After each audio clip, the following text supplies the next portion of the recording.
Chapter 2890 War Gods Temples Reward War Gods Temple, War Gods Hall. In a hall enveloped by starlight, a middle-aged man wearing a white divine robe and a turquoise crown sat on a throne made entirely of 7 luminaries crystals. The man slowly opened his eyes when he sensed the arrival of Shi Feng and the senior administrator. After reaching the middle of the hall, the senior administrator reported respectfully, "Lord Temple Lord, this person is here to claim the bounty on an evil god envoy." The robed man took a closer look at Shi Feng and the restricted beast emperor upon hearing the senior administrator's words. He then nodded and said, "Administrator Roa, you may take your leave." Normally, a lofty temple lord wouldn't need to handle the bounty of an evil god envoy. However, Shi Feng was a Tier 5 individual, an existence standing at Star Moon Kingdom's apex. Hence, even the temple lord had to treat this matter with care. Shi Feng likewise curiously scrutinized the temple lord. Star Moon City's War Gods Temple was the headquarters for the War Gods Temple's branches in Star Moon Kingdom. Meanwhile, Howard Ragewind, the temple lord of this branch headquarters, also happened to be the War Gods Temple's strongest combatant stationed in Star Moon Kingdom. After taking a look at Howard Ragewind, Shi Feng had to admit that the War Gods Temple deserved to be called the strongest force in God's domain. This was because even the temple lord of a kingdom's branch headquarters was a level 200, Tier 4 NPC. A half-step Tier 5 NPC, to be precise. Not only did Howard Ragewind possess an incredibly high life rating, but his mastery over the various elements was also considerable. He was only a short distance from creating his Tier 5 mana body and getting promoted to Tier 5. Moreover, the staff and crown Howard Ragewind owned were both legendary items. Even an actual Tier 5 existence would struggle against him. Looking at Shi Feng, Howard Ragewind asked, "Lord Sword Saint, may I verify that evil god envoy?" "Certainly." Shi Feng waved his hand. Beast Emperor's body immediately flew toward the temple lord.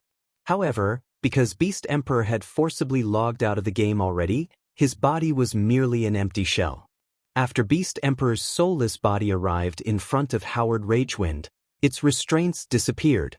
Simultaneously, the magic arrays set up around the hall activated and bound Beast Emperor's body with golden chains covered with divine runes. Even if Beast Emperor were a Tier 5 player, he wouldn't be able to break these divine chains. "You are amazing, Lord Sword Saint.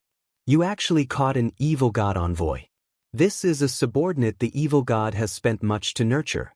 Now that you've captured one, the continent will be in peace for quite some time," Howard Ragewind said, his eyes glowing with joy when he finished inspecting Beast Emperor's body.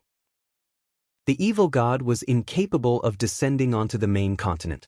At most, he could only plague the continent through the legacies he left on the continent. Meanwhile, people who had acquired and utilized the evil god's legacies were known as evil god envoys. Compared to evil god apostles, the capture of an evil god envoy was many times more valuable. This was because only evil god envoys could use the power of the evil god's legacies. There was a limited number of evil god legacies on the continent, so the loss of an envoy meant the disappearance of one evil god legacy. "You overpraise me, Lord Temple Lord," Shi Feng said calmly. Shi Feng had long since known that Beast Emperor was an evil god's envoy. Otherwise, he wouldn't have visited the War Gods Temple in such a hurry. Afterward, Howard Ragewind chanted an incantation, and Beast Emperor's body gradually disintegrated under the power of the golden chains. When Beast Emperor's physical body disappeared, Shi Feng saw a translucent soul appear in its place.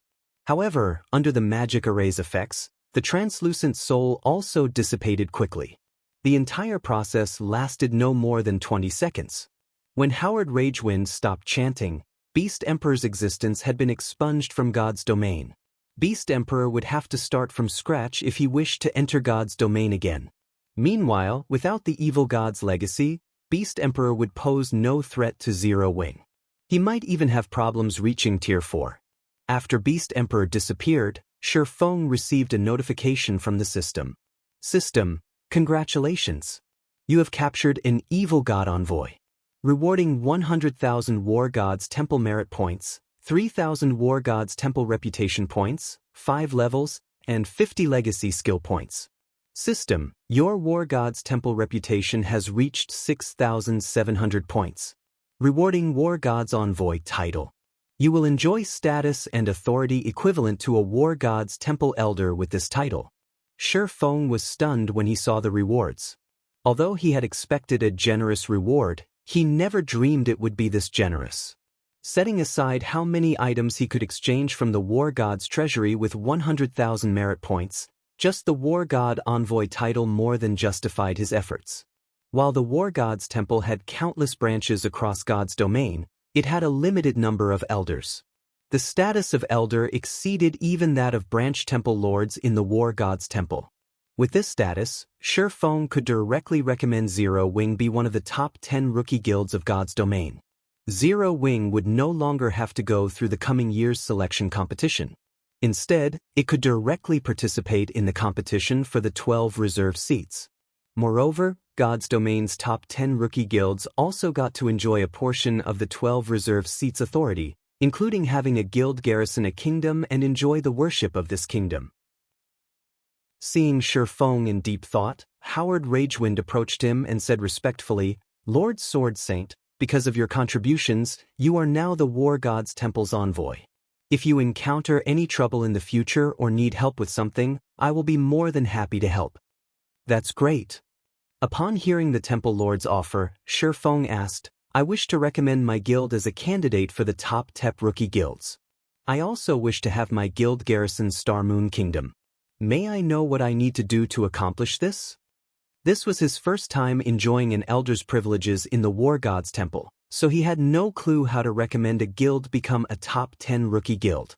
Howard Ragewind was undoubtedly the perfect candidate to answer this question. "This is simple. All you need to do is write a recommendation letter, and I'll pass it on to the main headquarters elders. Afterward, you just need to wait. I believe that news of your guild becoming one of the top 10 rookie guilds will spread across the continent in a few days." "Lord Sword Saint," Howard Ragewind replied, smiling. "Having your guild garrison Star Moon Kingdom is even easier. I am good friends with the king.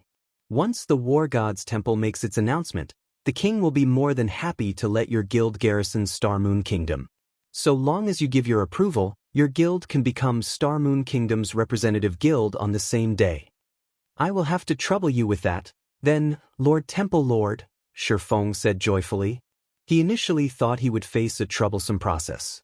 The top 10 rookie guilds enjoyed extraordinary status in God's domain. Although they didn't have the authority to decide the development of an entire country, the benefits of becoming the representative guild of a country were massive. Representative guilds would receive precious resources from their respective countries upon taking the position, and these resources included 7 luminaries crystals and various legendary materials. With luck, a guild might even receive inferior divine artifact-ranked materials. After writing the recommendation letter, Shi Feng went to the temple's core treasury, a place only those at the branch temple lord status or above could enter. Sure enough, it's impossible to exchange for legendary weapons and equipment directly. Shi Feng sighed in disappointment when he scanned the exchange list at the treasury. Although the War God's treasury offered legendary weapons and equipment for exchange, only NPCs could use these items. The weapons and equipment usable by players were limited to the fragmented legendary rank or below.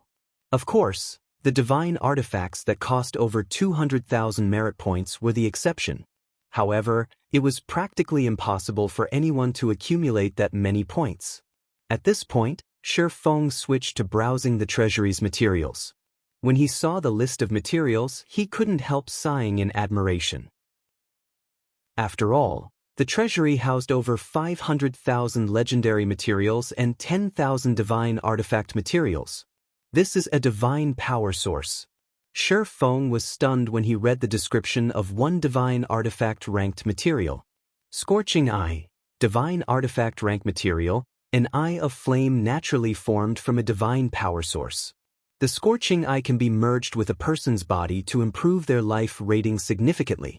Required merit points. 70,000. Shi Feng had investigated divine power sources on multiple occasions.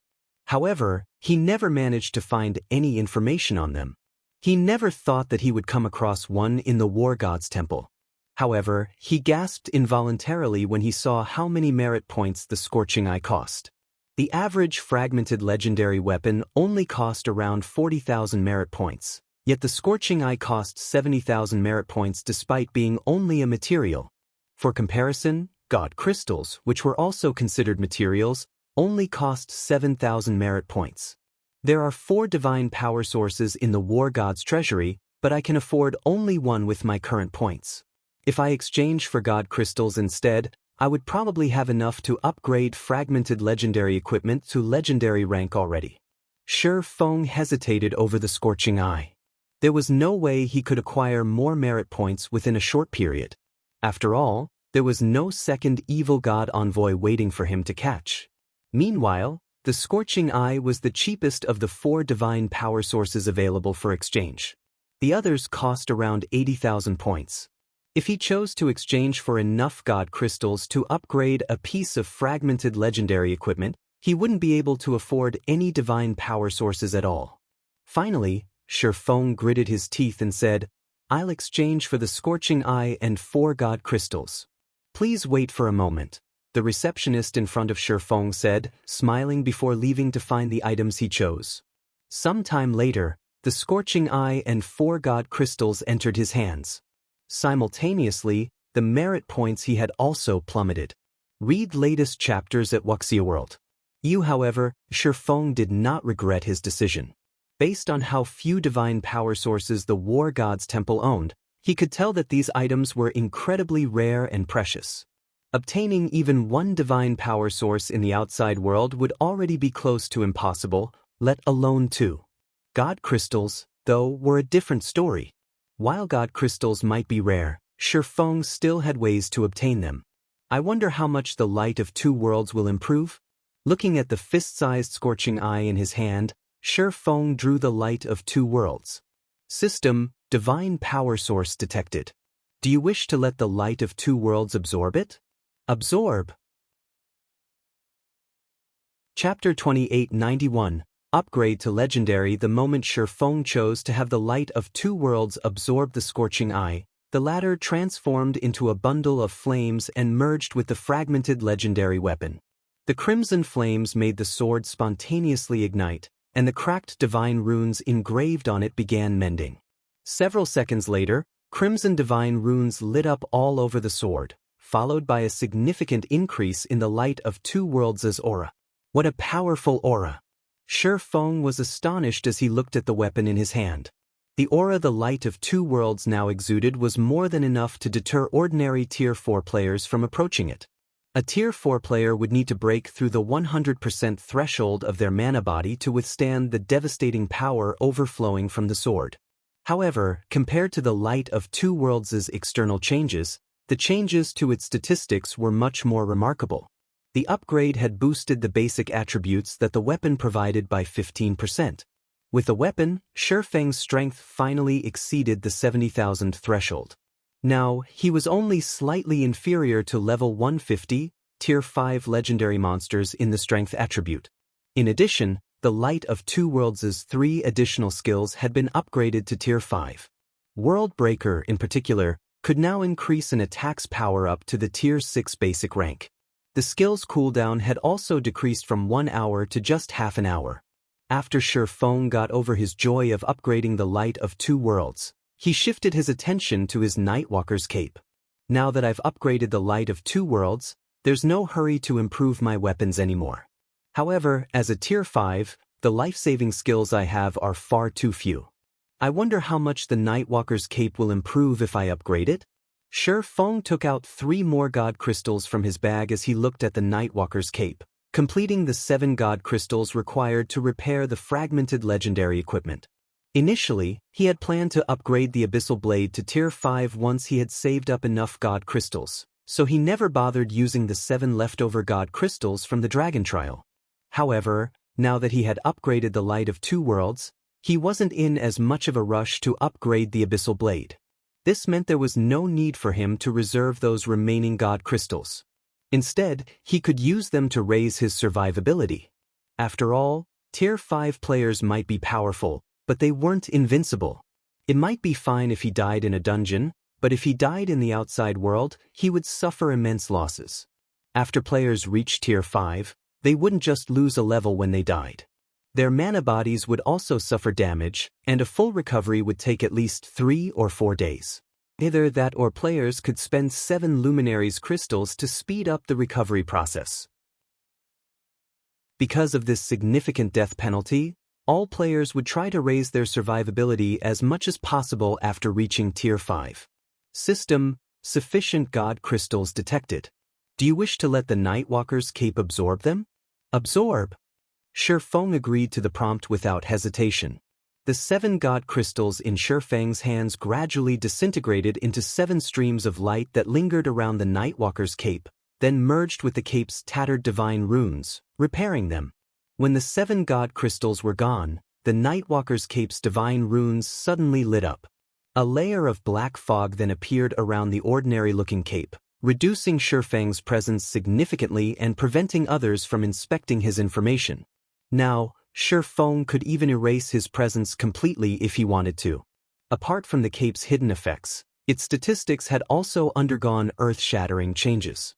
Nightwalker's cape, legendary rank, cape, equipment requirement, strength 8,000, agility 5,000 when equipped.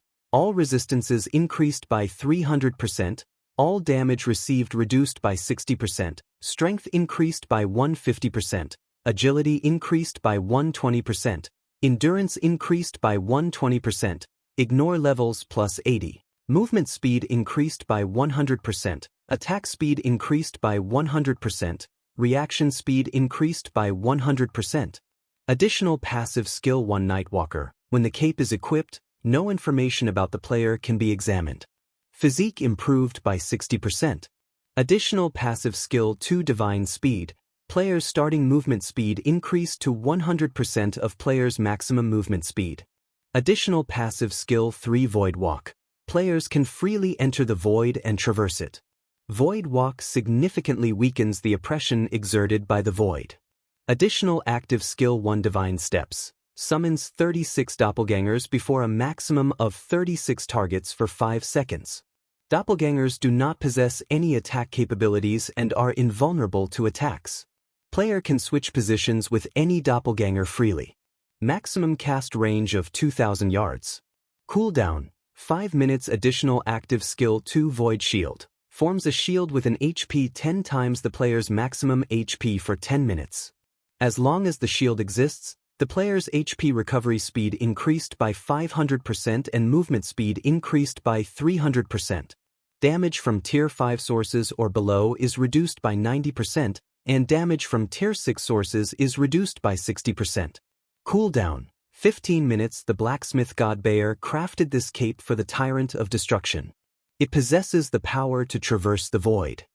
No wonder they say legendary weapons and equipment grant players the power to transcend tiers. This Nightwalker's cape is simply preposterous. Shifeng was thunderstruck when he read the Nightwalker's cape's information displayed before him. Although the Nightwalker's cape still couldn't let Tier 5 players stand toe-to-toe with Tier 6 players, it at least provided Tier 5 players with a certain degree of survivability against Tier 6 players.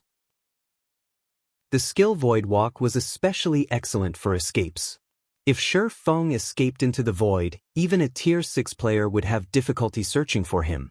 After all, even Tier 6 players would be subject to a powerful oppression when traversing the void. If a Tier 4 player were to equip the Nightwalker's cape, their strength would approach that of Tier 5 players. Unless a Tier 5 player could counter the Nightwalker's cape's abilities, or the Tier 4 player in question did something stupid, it would be impossible for a Tier 5 player to kill a Tier 4 player equipped with the Nightwalker's cape. Meanwhile, after upgrading the Nightwalker's cape, Shifeng's strength attribute skyrocketed once more, hitting the 90,000 mark. Now, he had 10,000 more strength than the average level 180, Tier 5 NPC. In terms of basic attributes, he already stood at the peak of Tier 5 existences, inferior only to Tier 5 NPCs wielding legendary weapons. I thought I would have to wait a little longer before I could challenge the evil god's secret land, but now it seems that won't be necessary. Fighting spirit flared in Shifeng's eyes as he thought about the god mode's secret land. An ordinary Tier 5 player would not have the ability to challenge the evil god's secret land. However, with the Nightwalker's cape, combined with his above-average basic attributes, he was more than qualified to enter the god mode's secret land. Moreover, he had to raid the secret land, no matter what. After all, the wealth it contained surpassed the treasuries of several kingdoms combined. But I'll need to make preparations first before challenging it. Other people in God's domain might be ignorant of the situation inside God Mode's secret lands, but not Shi Feng. Although he had never entered a God Mode's secret land in his previous life, he had heard many stories of Tier 5 players rashly entering a God Mode's secret land and meeting an untimely death. A God Mode's secret land had an excellent environment rivaling that of ancient times, and the concomitant dangers of ancient times. The poison fogs and extreme weather found inside God Mode's secret lands were more than enough to claim a Tier 5 player's life. Hence, before entering a God Mode's secret land, the various superpowers would always gather many Master and Grandmaster alchemists to craft magic resistance potions and potions that strengthen the user's physique.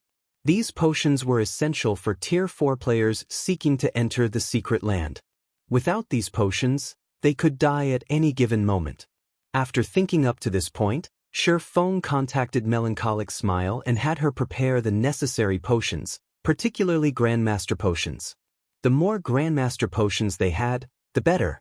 Acquiring Grandmaster potions wasn't difficult for Zero Wing now, as Silent Wonder had recently become a Grandmaster alchemist. Time passed quickly. 2 days after Zero Wing began preparing to raid the evil god's secret land, shock and fear suddenly swept the Eastern Continent's various forces. Just a while ago, the Eastern Continent's various forces received news that a large number of players had emerged from the World Passage. Their numbers were unprecedented, with many Tier 4 players among them. According to the reports of scouts and insider information from Outer World players, more than 20 superpowers had entered God's domain from the Outer World. The Outer World's NPC conquest army had also finished gathering its forces, and this army consisted of NPCs from over 30 kingdoms and 6 empires. One could say that the Outer World's NPC forces were adamant in conquering the Eastern Continent this time. Read latest chapters at Wuxia World. This conquest army had already gathered on the other end of the World Passage and was steadily making its way to the Eastern Continent. The advent of the Second War of Worlds was here. In response, the Eastern Continent's native forces began frantically raising their defenses, recruiting experts, and increasing their levels. They also banded together, forming a coalition to defend against the Outer World forces. At this time, though, an equally jaw-dropping incident took place in God's domain. Mythology's first Vice Guild leader, Cold Shadow, left Mythology and joined Zero Wing with a large number of experts and resources, becoming one of Zero Wing's Vice Guild leaders. Chapter 2892, All Sides Shaken. Dark Knight Empire, Dark Knight City. Starlink's residence had once been brightly lit and crowded with people. However, after Zero Wing's rise, the number of players visiting Starlink's residence had steadily decreased. Now, apart from guild members, almost nobody visited Starlink's residence. Starlink was now the least prosperous of the Dark Knight Empire's top 4 guilds, not even comparable with first-rate guilds. However, many people had gathered in the residence's top-floor meeting room, including representatives from the various superpowers and executives of many dark guilds. These people were here to discuss how to oppose the increasingly powerful Zero Wing in secret and the Outer World's invasion. Only, after everyone present read the report they just received, their complexions turned indescribably ashen. Has Cold Shadow lost her mind? She left Mythology for Zero Wing. Is she not afraid of Mythology's retaliation? Hasn't Cold Shadow always been at loggerheads with Zero Wing? What's up with this situation? It seems Mythology is also stunned by this development. According to the reports I received, Cold Shadow seems to have planned this betrayal with her subordinates long ago. Not only did they annex hundreds of shops simultaneously, but they also exchanged all their GCPs for resources. She took Mythology completely by surprise. Although the importance of Cold Shadow's betrayal was insignificant compared to the Outer World's invasion, the various superpowers present were still shocked and confused by this situation. Mythology was one of the 5 great super guilds. Cold Shadow herself also possessed extraordinary strength and status within the guild. She had a high chance of becoming Mythology's guild leader. With such a bright future ahead of her, there should be no reason for her to leave Mythology. Moreover, Zero Wing was currently in a terrible situation. The guild's ability to facilitate teleportation between the 2 main continents had made it an eyesore for the native superpowers and also a priority target for the Outer World forces. Now that the Second War of Worlds had begun, everyone was steering clear of Zero Wing. Despite that, Cold Shadow had taken the initiative to join Zero Wing. The various representatives present simply couldn't wrap their heads around this situation. Some of them even suspected Cold Shadow of having a secret relationship with Shifeng. Otherwise, why would Cold Shadow, a woman with a promising future, join Zero Wing, a guild in a precarious situation? All of you be quiet.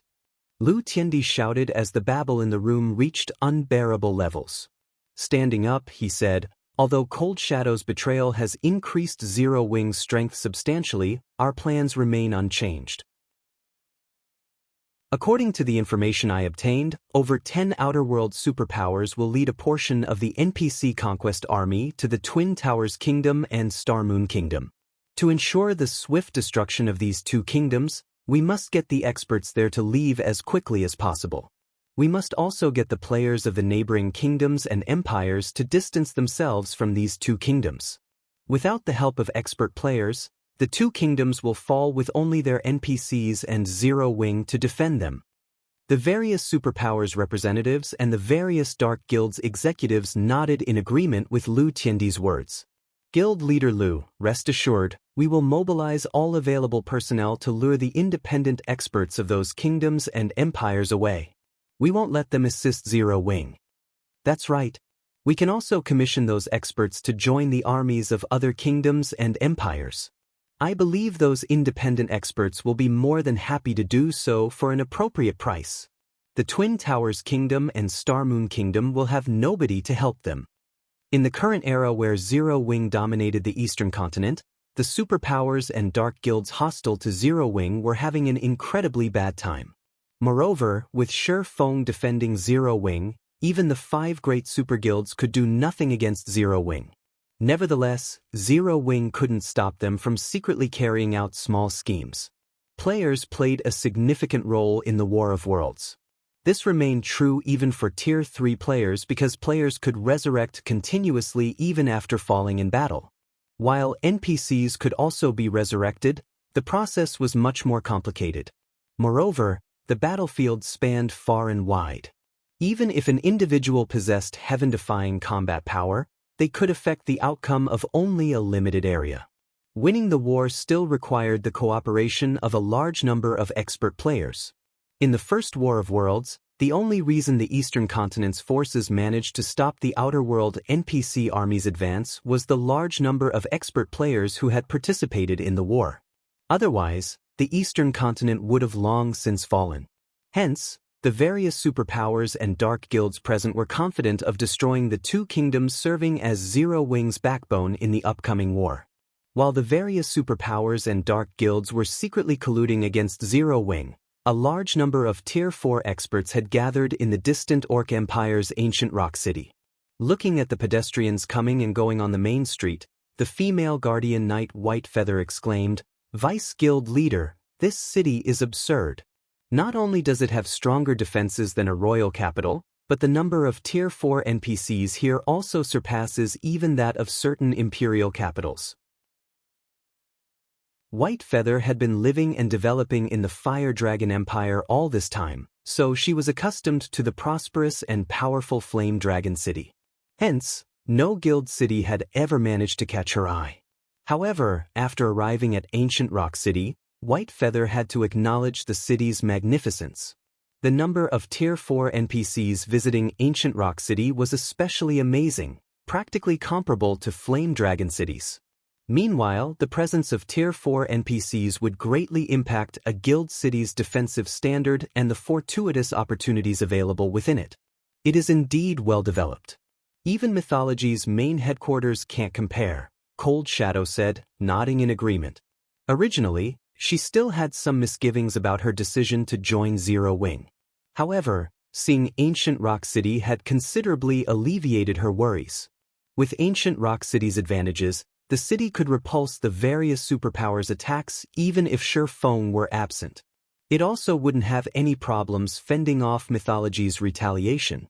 Moreover, given enough time, Ancient Rock City would not only attract a large number of players from the surrounding kingdoms and empires but also acquire increasingly better resources from the Orc capital city. Afterward, so long as the Eastern continent succeeded in fending off the Outer World's army, it wouldn't be difficult for Zero Wing to become God's domain's strongest guild. Her only concern was that fending off the Outer World's conquest army wouldn't be an easy task. If the defense were mishandled, Zero Wing might even perish in the upcoming war. After thinking up to this point, Cold Shadow couldn't help frowning. She couldn't understand why Shi Feng had suddenly called for Tier 4 members like herself to gather in Ancient Rock City. Now that the Second War of Worlds was imminent, there was a lot of work to be done.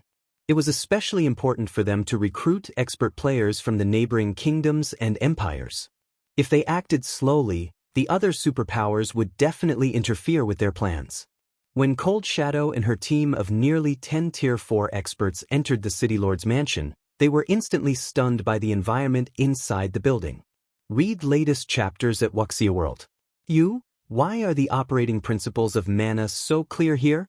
The clarity inside mythology's special secret land doesn't even come close, Whitefeather exclaimed.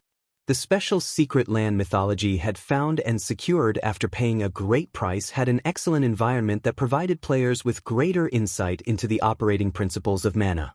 However, only a limited number of people could enter the secret land at a time, resulting in fierce competition among the guild's many Tier 4 experts and the Tier 3 experts seeking to get promoted to Tier 4. Moreover, even after one clinched a slot, they still needed to fork out a lot of resources to enter the secret land. One had to pay for these resources out of one's own pockets, the total cost of which was enough to make even Tier 4 experts wince. Yet, not only did Ancient Rock City's City Lord's mansion's environment surpass that of mythology's special secret land, but there was hardly an entry limit. With the size of the City Lord's mansion, thousands of players could enjoy this wonderful environment simultaneously. If mythology's many Tier 4 experts found out about this, they would probably die of envy. While Cold Shadow and the others were in a daze, Shi Feng, who had been waiting in the City Lord's mansion for some time now, suddenly said, "All right, now that everyone's here, let's enter the evil god's secret land." Chapter 2893, Natural Holy Land, entering the secret land at this time? Cold Shadow was stunned when she saw Shi Feng instructing Zero Wing's executives to enter the evil god's secret land's entrance located on the second floor. She couldn't understand what was going through Shi Feng's mind. It wouldn't be long before the Outer World's NPC conquest army launched its invasion of the Eastern continent.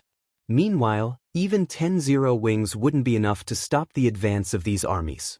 Zero Wing's top priority should be the recruitment of a large number of expert players to fend off the Outer World's players and NPCs, otherwise, only annihilation awaited the guild.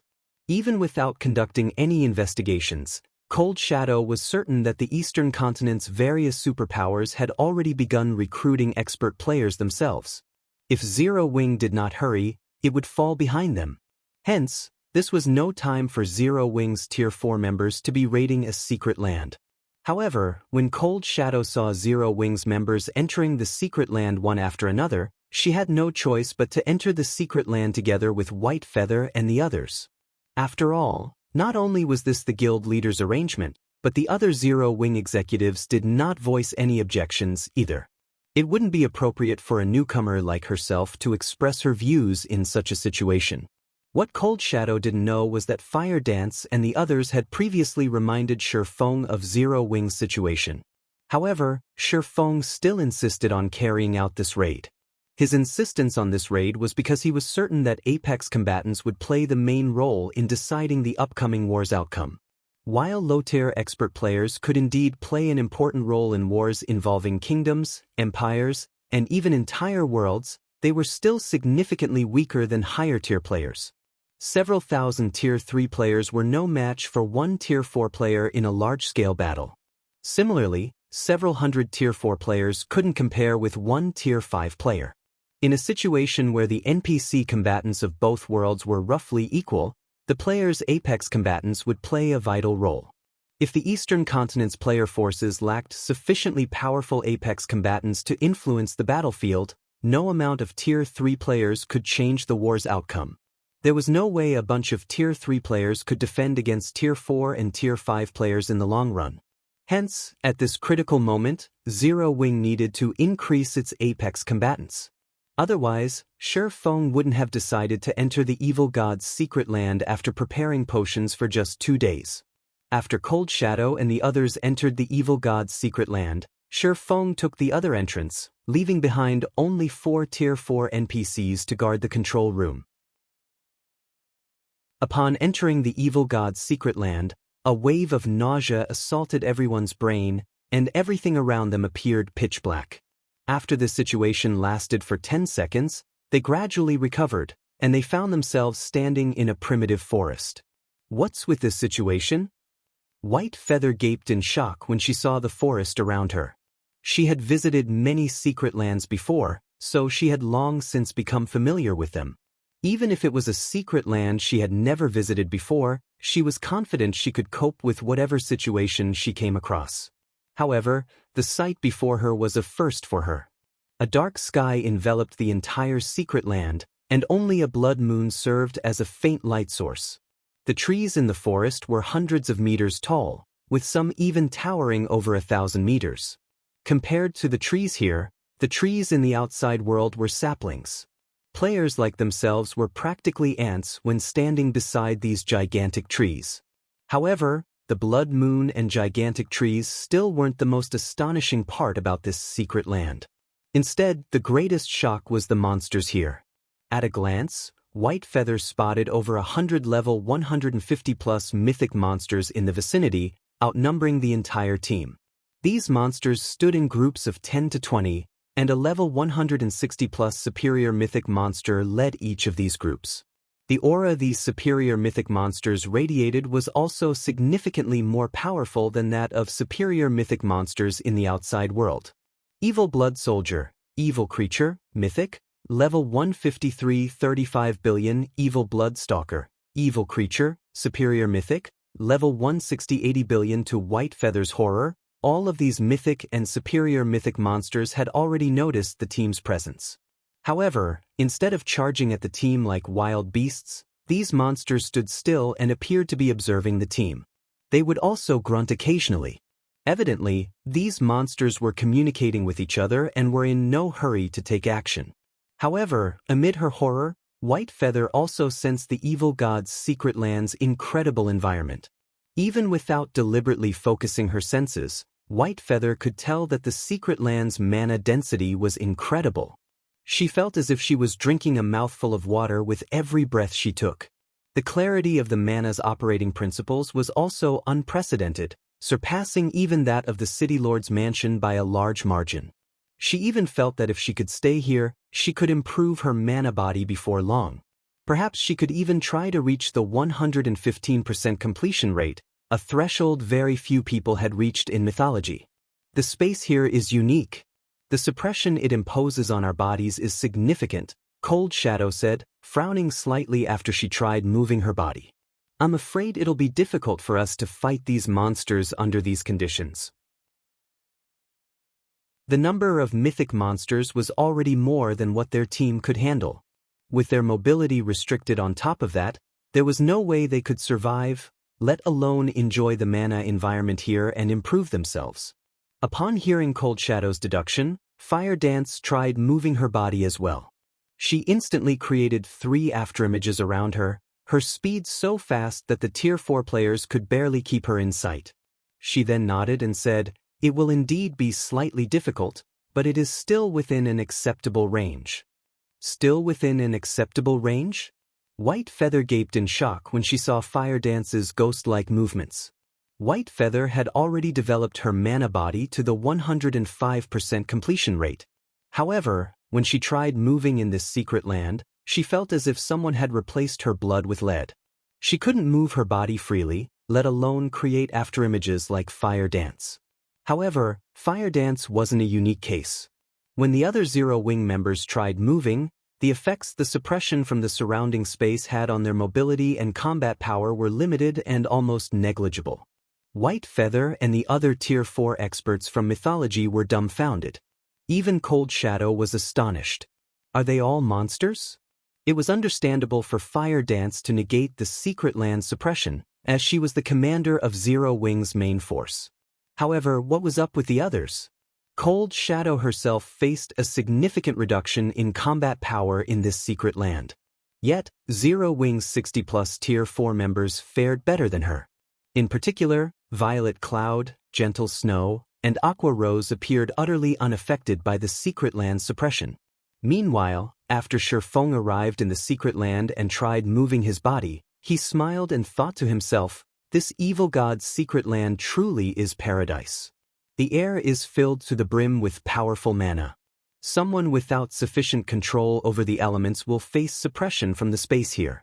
But if they stay here for a while, they'll receive great help in developing and creating mana bodies." Originally, Shifeng had planned to rely on the ancient god's domain's environment to improve Zero Wing's members. However, he didn't need to do so anymore. The evil god's secret land was the perfect replacement. Moreover, players wouldn't have to waste time on training. Fighting the monsters in this secret land would more than suffice to let players familiarize themselves with mana's operating principles. This was because players could even sense the operating principles of mana's various elements in the secret land with their bodies. Hence, players simply had to fight and experience the ambient mana's operating principles repeatedly to improve their control over mana's various elements. However, when Shifeng arrived, the surrounding mythic monsters immediately grew alert.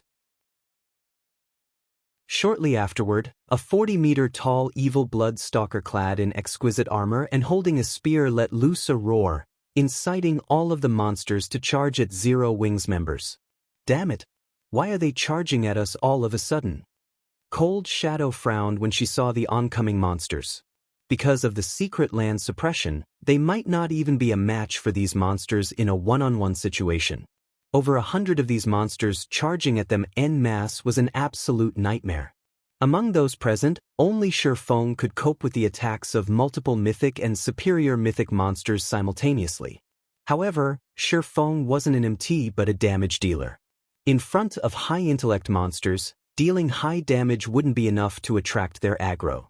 Only the mock skills of MTs could forcibly secure the aggro of these monsters. Shifeng couldn't aggro all of these monsters to himself. Read latest chapters at Wuxia World. So, they've decided to get rid of everyone else before targeting me? How smart of them. Shifeng smiled when he saw the evil blood soldiers and stalkers splitting up and targeting different players. Unfortunately, group tactics are useless against me. He immediately unleashed his mana domain and caught the evil blood soldiers and stalkers within it. The instant he did so, Cold Shadow and the others were dumbfounded. This was because Shifeng was practically a god descending onto the mortal world at this time. Despite the mana domain holding no hostility to them, they still had their breath stifled. As for the oncoming evil blood soldiers and stalkers, Shifeng's mana domain reduced their mobility by at least 50%. Some evil blood soldiers even had difficulty taking a step. Compared to the time Shifeng unleashed his mana domain against Saint's Hand's Tier 4 experts, his current mana domain was significantly more powerful. Chapter 2894, Rapid Improvement. This is a real Tier 5. Cold Shadow and her subordinates were all deeply shocked by the strength Shifeng displayed. The evil beast soldier's basic attributes far surpassed those of the average Tier 4 player. Even Tier 4 players wielding fragmented legendary weapons and had mana bodies developed to the 110% completion rate would have difficulty going up against these mythic monsters. Yet, Shifeng had immobilized the 100+ evil blood soldiers after deploying his mana domain. If this mana domain were used against players, the results would be unimaginable. Cold Shadow and the others had already gotten a solid understanding of how powerful Tier 5 existences were from watching Shifeng's fight against Beast Emperor and Saint's Hand. But it was only after experiencing Shifeng's power in person that they understood the terror of Tier 5 existences. When subject to Shifeng's mana domain, they would be fortunate if they could even move their bodies to launch an attack at him, let alone trade blows with him. Truthfully, this outcome gave even Shifeng himself a bit of a surprise. He never thought that his mana domain would improve so much after equipping one legendary equipment. If it were before he had upgraded the Nightwalker's cape, his mana domain would reduce the mobility of monsters like the evil blood soldiers by 60% at most. It couldn't have lowered these monsters' combat power by over 70%. I'll keep those 4 stalkers busy. You guys deal with those soldiers. Shifeng commanded after seeing that the evil blood monsters didn't halt their charge. He then activated Blade Domain, created 4 magic swords, and launched them at the 4 evil blood stalkers. Although Blade Domain was only a Tier 4 legacy skill, in Shifeng's hands, every magic sword carried power close to the Tier 5 advanced standard. Even superior mythic monsters couldn't take such powerful attacks. When the 4 magic swords collided with the evil blood stalkers, they pierced through the monster's armor like a hot knife through butter.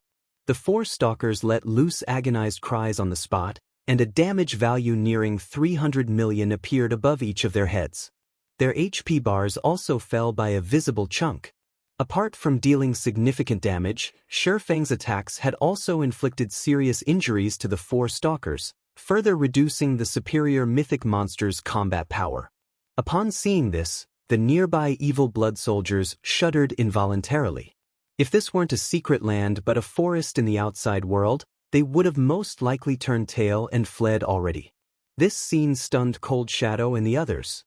Given this ability to inflict such frightening damage, Shifeng could easily kill all of the evil blood monsters present by himself. After Shifeng pinned down the 4 evil blood stalkers, he shouted, "It's your turn now." Fire Dance and the others immediately split up and charged at the slowly advancing evil blood soldiers. The members of Cold Shadow's group also snapped out of their daze and went into action. However, instead of tackling the evil blood soldiers in groups, everyone found a specific evil blood soldier to take on alone. Everyone knew that Shifeng had created an opportunity for them to familiarize themselves with the evil god's secret land's environment. If they didn't maximize this opportunity, they were unlikely to receive another one later on. After all, they were currently at the secret land's entrance, which was typically the safest place in a secret land. Once they moved deeper into the secret land, they would face more challenging situations and wouldn't necessarily have the leeway to familiarize themselves with the environment then. While Shifeng could still take control of the situation, they naturally had to make the most of these evil blood monsters. For a time, Zero Wings members fought separate battles in the forest. All of them took on at least one evil blood soldier, while Fire Dance, Gentle Snow, Aqua Rose, Violet Cloud, Yen Tianxing Wuofei, and Cold Shadow, among others, took on 2 or more evil blood soldiers simultaneously. Everyone placed themselves at the edge of danger to familiarize themselves with the operating principles of mana. Time passed quickly, for hours going by in the blink of an eye. Yet, even after 4 hours had elapsed, the evil blood soldiers' HPs remained above 99%. They were practically intact. Even the 4 evil blood stalkers Shifeng fought had hardly lost any HP, all 4 of them retaining more than 80% of their HPs. However, while the evil blood monsters might have sustained barely any damage, all the Tier 4 players had made significant improvements. Initially, everyone's movements when fighting the evil blood soldiers had been awkward. Now, their movements were as smooth as flowing water, evidence that they had acclimatized to the ambient mana.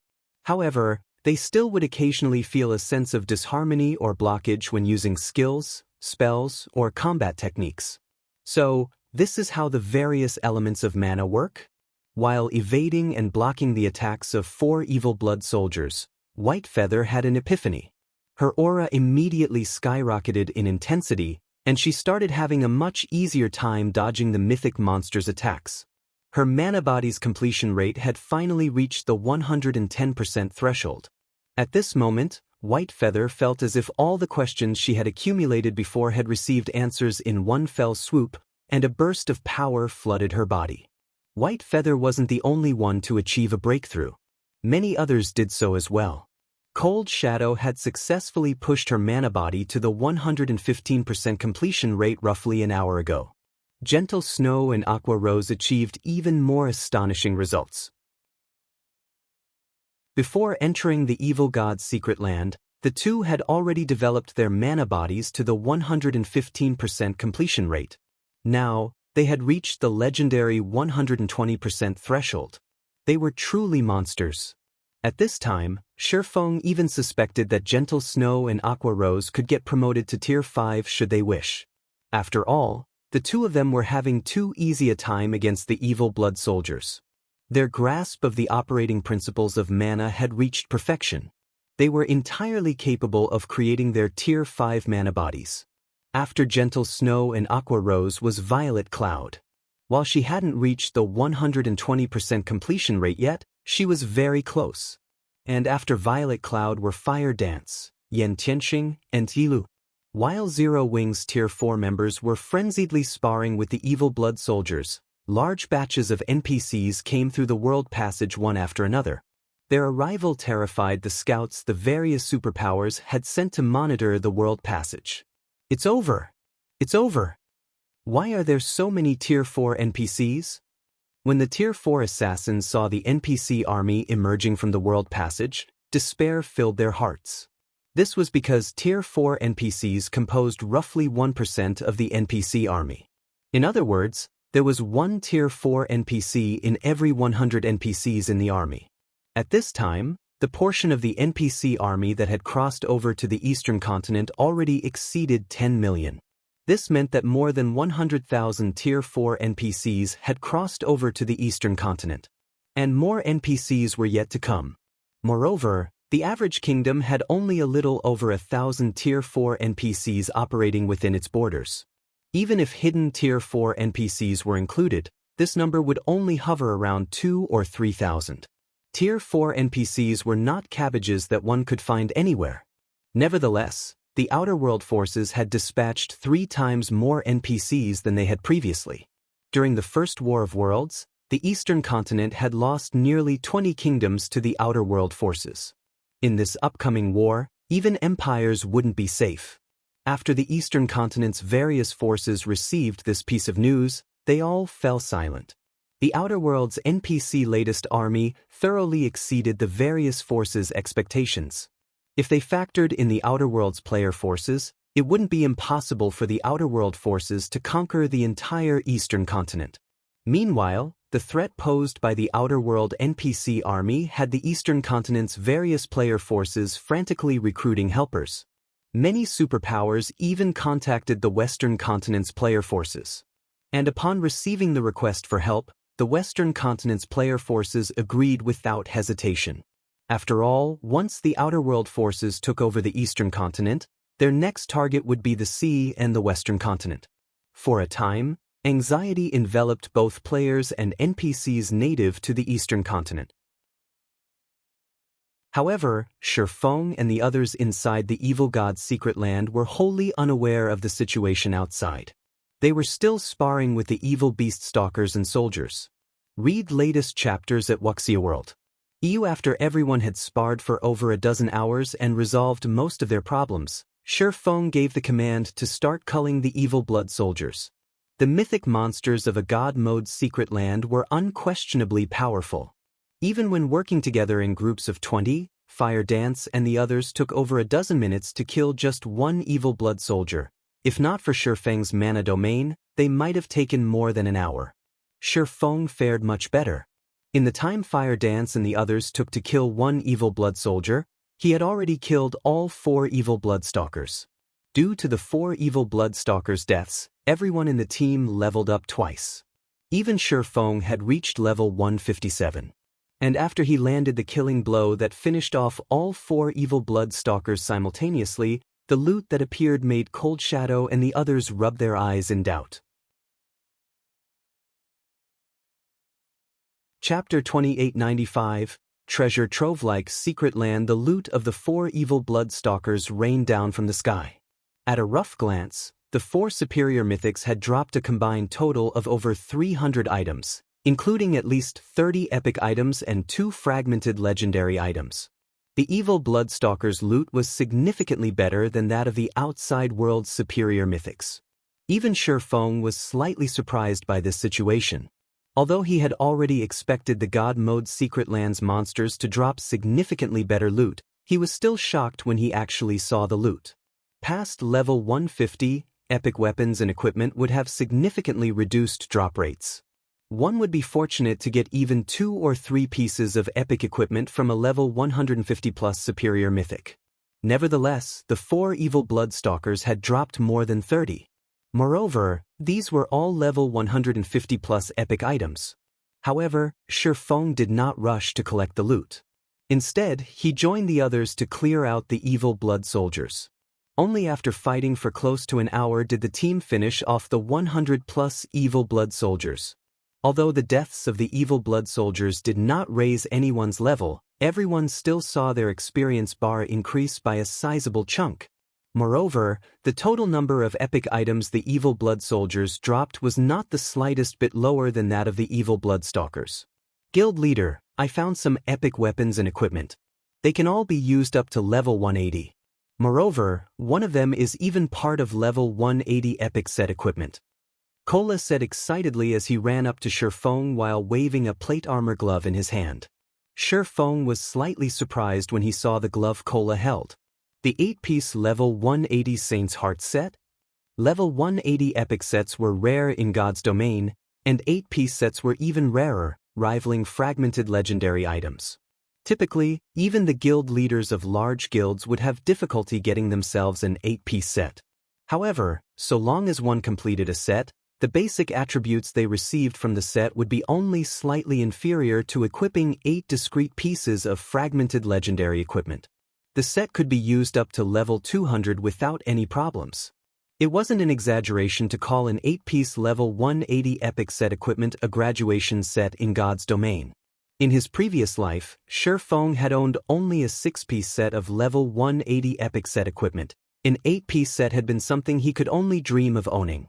Rather than trying to get an 8-piece set, it had been more realistic to try to obtain 1 or 2 fragmented legendary items. He never thought that these evil blood monsters would drop 8-piece level 180 epic sets. This was definitely a pleasant surprise. A complete set would be the best set equipment available in the current God's domain. It could let an ordinary Tier 4 player gain Tier 5 combat power. Unless a real Tier 5 player appeared, this Tier 4 player would be invincible. Shortly afterward, Xianxia also picked up a part for an 8-piece set of level 180 set equipment. However, this wasn't for the Saint's Heart set but for the Spirit Abyss set, a cloth armor set. Moreover, this wasn't the only piece their team got for that set. Violet Cloud also found one. When all of the loot had been tallied, everyone couldn't help their excitement.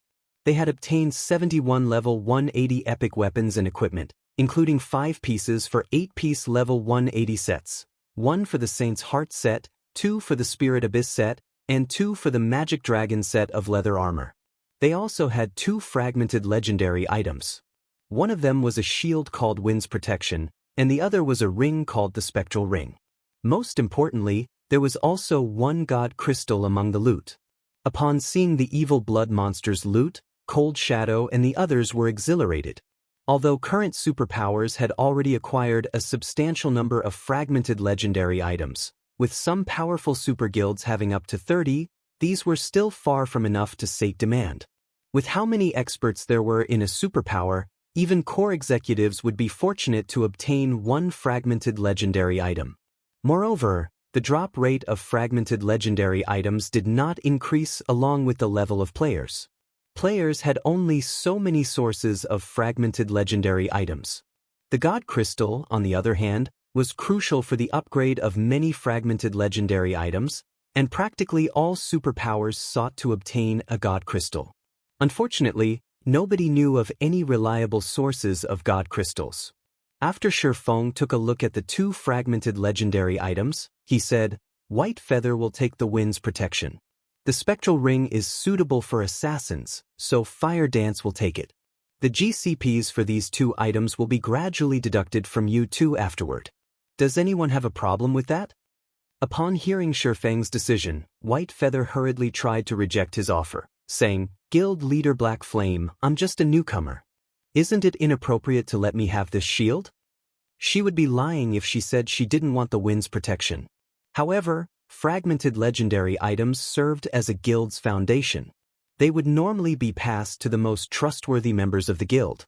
Meanwhile, she had joined Zero Wing just recently. If she were to receive a fragmented legendary shield out of the blue, many people within the guild would surely have opinions about it. When White Feather tried to refuse the shield, Fire Dance said, "Little Sister White, you should take it. The guild leader naturally has his reasons for assigning the shield to you. Moreover, it's just a fragmented legendary shield. The other Tier 4 MTs in our team already have one. If you don't use this one, it'll just end up in the warehouse. Rather than let it collect dust, we would be better off increasing our team's combat power." Cola, Yi Wumian, and Turtledove nodded in agreement. Only 4 MTs were participating in this raid, and White Feather was one of them. If she didn't have a fragmented legendary shield, she would be in for a tough time later. Seeing that none of the 3 other MTs objected to Shifeng's and Fire Dance's words, White Feather decided to accept the shield. Although she didn't voice her feelings, the sense of belonging she felt for Zero Wing increased significantly. She also secretly admired Zero Wing's generosity. Following this, Zero Wing's members continued exploring the evil god's secret land after an hour's rest. The team encountered many ambushes throughout the expedition, with some ambush parties having more than 200 evil blood soldiers. The combat tactics these evil blood monsters employed also became increasingly subtle. Initially, they only blindly charged at Zero Wing's members. Afterward, they began launching sneak attacks and relying on healers in combat. At one point, they even set traps for Shifeng, incapacitating him for short periods. Fortunately, thanks to Shifeng's presence, Zero Wing's team never suffered a catastrophic loss. After every battle, the dead were resurrected, and the team's combat power returned to peak condition. The team fought in the evil god's secret land for 4 consecutive days. Apart from logging off to rest and receive updates on the outside world situation, everyone spent the rest of their time exploring the secret land until they reached the inner region. By the time the team arrived in the inner region, everyone was at least level 165 already. Shifeng had even reached level 167. Their leveling speed was astonishing even for Tier 4 and Tier 5 players. Past level 150, every level up required an astronomical amount of EXP. Tier 4 players would be fortunate if they could gain a level a day. Yet, Zero Wing's members had gained over 10 levels in the past 4 days. However, compared to their levels, what excited everyone more were the weapons and equipment they got. At this point, everyone in the team had already replaced their old items with level 180 epic weapons and equipment. The team had also obtained a total of 45 fragmented legendary items. Read latest chapters at Wuxia World. Even Shifeng was astonished by this harvest. He never thought that a level 150+ God mode secret land would be such an amazing place. It was no wonder the various superpowers in the past had been so desperate to enter these secret lands. In addition to this harvest, the team had also completed 6 8-piece level 180 epic sets, 1 Saint's Heart set, 3 Spirit Abyss sets, and 2 Magic Dragon sets. The sight of these sets rendered Cold Shadow and her subordinates utterly speechless. In the current God's domain, level 150 epic sets obtained by players numbered less than a handful, let alone level 180 epic sets. After some deliberation, Shifeng had decided to give the Saint's Heart set to Gentle Snow, the Spirit Abyss sets to Aqua Rose, Violet Cloud, and Iluofei, and the Magic Dragon sets to Fire Dance and Yen Tianxing. Upon equipping these sets, the 6 players saw their combat power skyrocket. Now, their basic attributes were only second to Shifeng's. Gentle Snow, in particular, had her strength attribute near the 70,000 mark, surpassing even ordinary level 150, Tier 5 NPCs. Lastly, Shifeng had given the 24 god crystals they acquired during these past 4 days to Gentle Snow, Aqua Rose, and Fire Dance to upgrade their fragmented legendary equipment to legendary rank. Even Cold Shadow's eyes had grown bloodshot at this sight, envy filling her heart.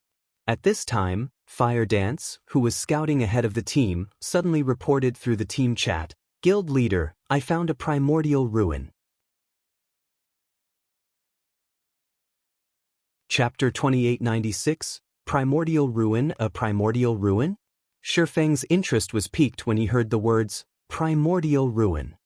Ruins were commonly found in secret lands, and they could be differentiated into ancient ruins and primordial ruins, depending on their era of creation. Of the two, primordial ruins were much rarer because they predated ancient ruins, and the ancient era's residents had already explored and dismantled many of them. Primordial ruins that managed to last until the modern era were as rare as legendary items. Meanwhile, the primordial era was a time when gods flourished and ancient gods still wandered the land. With luck, one might even come across an item left behind by an ancient god inside a primordial ruin. "Where are you?" Shifeng asked through the team chat. "A canyon stream in the south. There are many evil blood soldiers wandering here, probably more than 3,000. They seem to be guarding that primordial ruin," Fire Dance reported quietly as she observed the patrolling evil blood soldiers around her. "I also saw quite a few level 160+ superior mythic-ranked evil blood priests walk into the ruin just now. I suspect they'll conduct some kind of ritual inside. However, the place is heavily guarded, so it'll be difficult for us to sneak into the ruin. The only way we can enter is by breaking through from the front." "Over 3,000 evil blood soldiers?" Shifeng frowned. If their opponents consisted of only several hundred evil blood soldiers, their team could still secure victory under his leadership. However, 3,000 evil blood soldiers was a number even he couldn't stop. Not to mention, there were bound to be many superior mythics as well. Even if he could withstand their assault, the others on his team couldn't. After all, these evil blood monsters weren't idiots. If all 3,000 evil blood soldiers used their Tier 4 skills simultaneously, even Shifeng wouldn't dare take them head-on. He would have to evade their attacks and kite them. After all, a Tier 5 player would still take significant damage if a Tier 4 mythic monster's attack struck him. Naturally, it would be even more impossible for Tier 4 players to dodge and block so many Tier 4 skills. It wouldn't matter even if a Tier 4 player were at the world creation standard. This was because mythic monsters could keep up with the speed of Tier 4 players, and thus could precisely aim and time their attacks. Let alone hundreds or thousands, just a few dozen evil blood soldiers working together would be more than enough to take down a Tier 4 metric tons at the world creation standard. A team would need at least 3 or 4 Tier 5 players to take on 3,000 mythic-ranked evil blood soldiers adequately. Relying only on one Tier 5 player and several dozen Tier 4 players was simply impossible. Such a team would have to expend all its efforts just dodging and blocking the Tier 4 skills and spells of the mythic monsters. In other words, while Zero Wing's team could defend itself against the army of evil blood monsters, it had no chance of defeating the army. "Guild leader, how about we take them on in batches?" Cold Shadow suggested. "Those soldiers might be numerous, but they aren't grouped up closely. It'll take some time for all of them to gather at a single point. We can use this time to kill some of them and retreat once their combatants have gathered. With sufficient repetition, those soldiers are bound to fall." After listening to Cold Shadow's suggestion, Shifeng shook his head and said, "That is one way to do it. However, that assumes that the other side doesn't have any healers. Those evil blood priests are all capable of healing. Moreover, as superior mythics, their healing range should be massive. If I'm not mistaken, the soldiers are patrolling within the healing range of the priests. Once we attack the soldiers, the priests will heal the injured soldiers immediately. Unless we can one-shot those soldiers, there is no way we can out-damage a superior mythic's healing." Cold Shadow fell silent at Shifeng's words. Choosing to kill the evil blood soldiers or the evil blood priests first didn't matter. Neither was a viable option.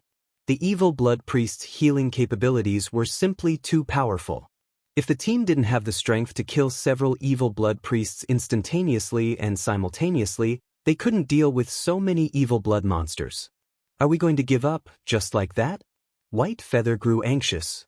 That's a primordial ruin we're talking about. Even mythology had never found a primordial ruin. It had only ever explored ancient ruins. Even so, the guild had still reaped significant harvests from those ruins, particularly regarding the improvement of the mana body.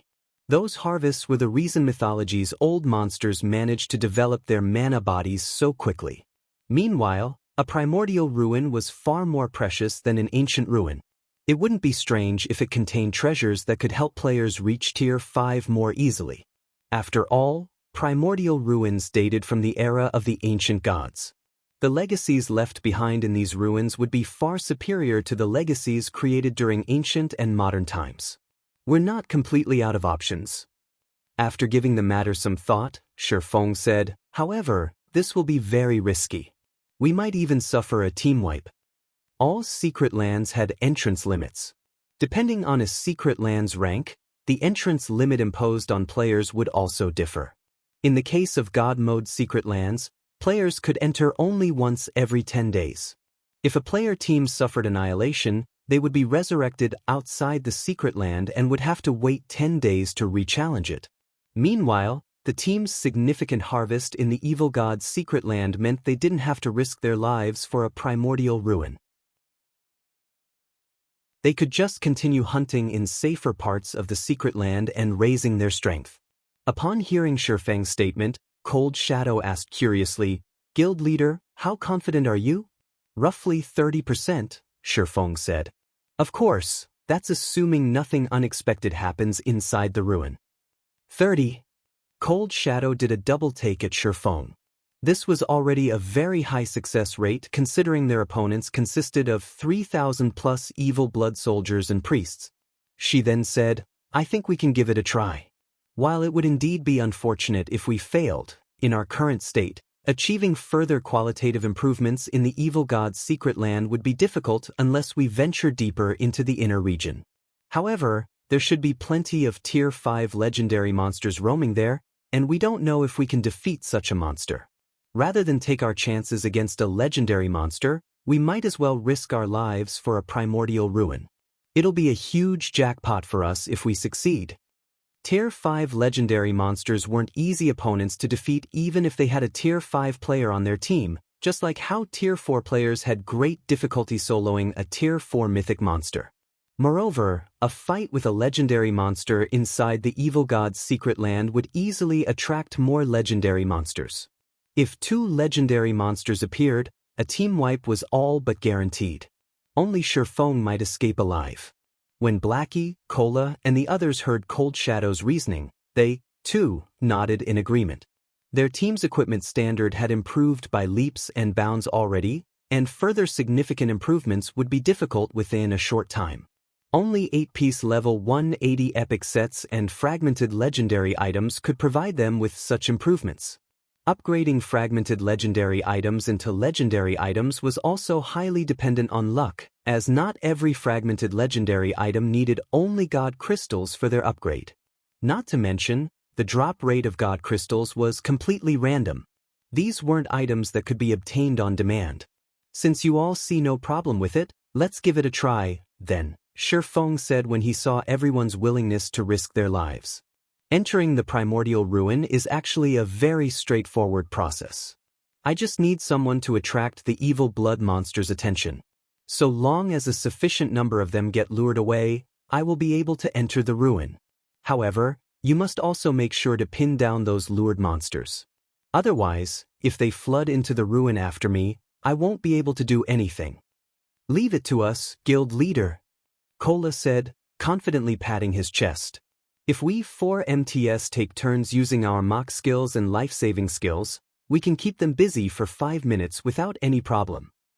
We magical classes can also use our magic barriers to trap those monsters for some time, Zhao Yueru said, nodding. After hearing everyone's suggestions, Shifeng nodded and said, all right, I'll leave it to you. I'll try to explore the ruin as quickly as possible. When Shifeng finished speaking, Fire Dance, Cold Shadow, and Yen Tianxing split up, moving in different directions. The three assassins attracted the evil blood soldiers' attention and lured them toward the appointed location. However, after attracting the attention of a certain number of evil blood soldiers, the three assassins had to activate their berserk skills and all sorts of life-saving skills to stay alive. Fortunately, they eventually succeeded in luring over 70% of the evil blood soldiers to the appointed location. There, Kola, Yiwumian, Turtledove, and White Feather used their mock skills on the lured evil blood soldiers, forcefully shifting the monsters' aggro to themselves. The four MTs then activated their life-saving skills and began kiting and dodging the monsters' attacks. The healers standing in the distance also showered healing spells on the four MTs, repeatedly dragging them back from the jaws of death. Once the four MTs had the evil blood soldiers pinned down, Shifeng, who was hiding near the Primordial ruin, entered the void and dashed toward the ruin. With the Nightwalker's Cape's ability, Shifeng could cross several hundred yards with just one step. As if he had activated instantaneous movement several times consecutively, he crossed a distance of several thousand yards in just 2 seconds and arrived at the Primordial ruins entrance.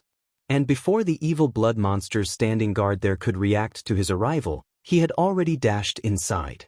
The instant Shifeng entered the Primordial ruin, the evil blood monsters in the vicinity went into a frenzy and swarmed toward him. The several evil blood priests kneeling inside the ruin's main hall also began chanting incantations and bombarded Shifeng with Tier 4 curses, one after another. However, now that Shifeng possessed a piece of legendary equipment, this degree of offensive was nothing to him. He easily evaded the oncoming attacks. In the blink of an eye, he disappeared from the main hall and entered the tunnel leading underground. Although he came across various magic traps along the way, they were practically non-existent to him, as he was a grandmaster magician. In less than a minute, Shifeng arrived in the Primordial ruin's deepest section. The deepest part of the ruin was like an empty void. A majestic, ancient temple stood in this void. Despite the corrosion of countless years, the temple still radiated an unbelievably powerful divine might. If Shifeng had come here before reaching Tier 5, he wouldn't have been able to withstand this divine might. What a powerful temple! If I hadn't upgraded the Nightwalker's Cape to legendary rank, its divine might would have had a significant effect on me. Shifeng was astonished as he looked at the temple before him. The Nightwalker's Cape didn't just hide his aura. It also functioned to resist the auras of others. It acted as an isolation barrier that prevented the user's aura from interacting with other auras. However, despite the Nightwalker's Cape's isolation effect, the temple's divine might still reduced Shifeng's mobility by 30%. Even a true Tier 6 god's divine might couldn't compete with this ancient temple's divine might. Apart from ancient gods, there should be no other existence capable of creating such a powerful construct. When Shifeng arrived in front of the temple, the several hundred evil blood monsters that had been frenziedly chasing him suddenly stopped. They simply stood at a distance and worshipped the temple, none of them showing any intention of approaching it. Shifeng sighed in relief at this sight. Now, all he needed to do was figure out how to enter the ancient temple. However, when Shifeng entered the temple, what greeted him inside the brightly illuminated hall was the sight of a cloaked, scholarly young man. The youth was piecing together several golden tablets using magic arrays so complex that they gave Shifeng a headache. The instant Shifeng laid eyes on this youth, his soul shuddered. "It's you!" Shifeng's eyes filled with disbelief as he looked at the scholarly youth. This was because this youth was none other than the mysterious youth who had caused a huge commotion in Blackwing City and bound his soul using soul chains during the early stages of the game. "Oh, it's you?" The mysterious youth was slightly surprised when he saw Shifeng behind him. "You actually survived until now, even after getting hit by my soul chains? What a surprise. Should I be honored that you remember me?" Shifeng eyed the mysterious youth cautiously. Back when he encountered the mysterious youth in Blackwing City, he had already thought the NPC was extraordinary, definitely not your average Tier 5 NPC. Otherwise, this mysterious youth couldn't have escaped Blackwing City after causing such a huge scene. Read latest chapters at Wuxia World. In fact, Feng still couldn't glean much information from the mysterious youth despite being Tier 5 himself. The only thing he found out from inspecting the mysterious youth was that the latter was also at Tier 5. Moreover, the mysterious youth gave off a weird vibe. Feng felt an inexplicable fear when standing in the youth's presence. Not bad. Not only are you blessed by this world, but you also managed to get promoted to Tier 5 so quickly. You just barely qualify to become my puppet, the mysterious youth said, a delighted smile appearing on his face as he looked at Feng, like a child who had just found a new toy. Since you took the initiative to come find me, let me liberate you from your suffering. After saying so, the mysterious youth raised his arm and pointed a finger at Feng. A black ball of mana shot toward Feng. In mid-flight, the ball of mana shattered and enveloped the surrounding space in darkness. Tier 5 Curse, Dark Wonderland.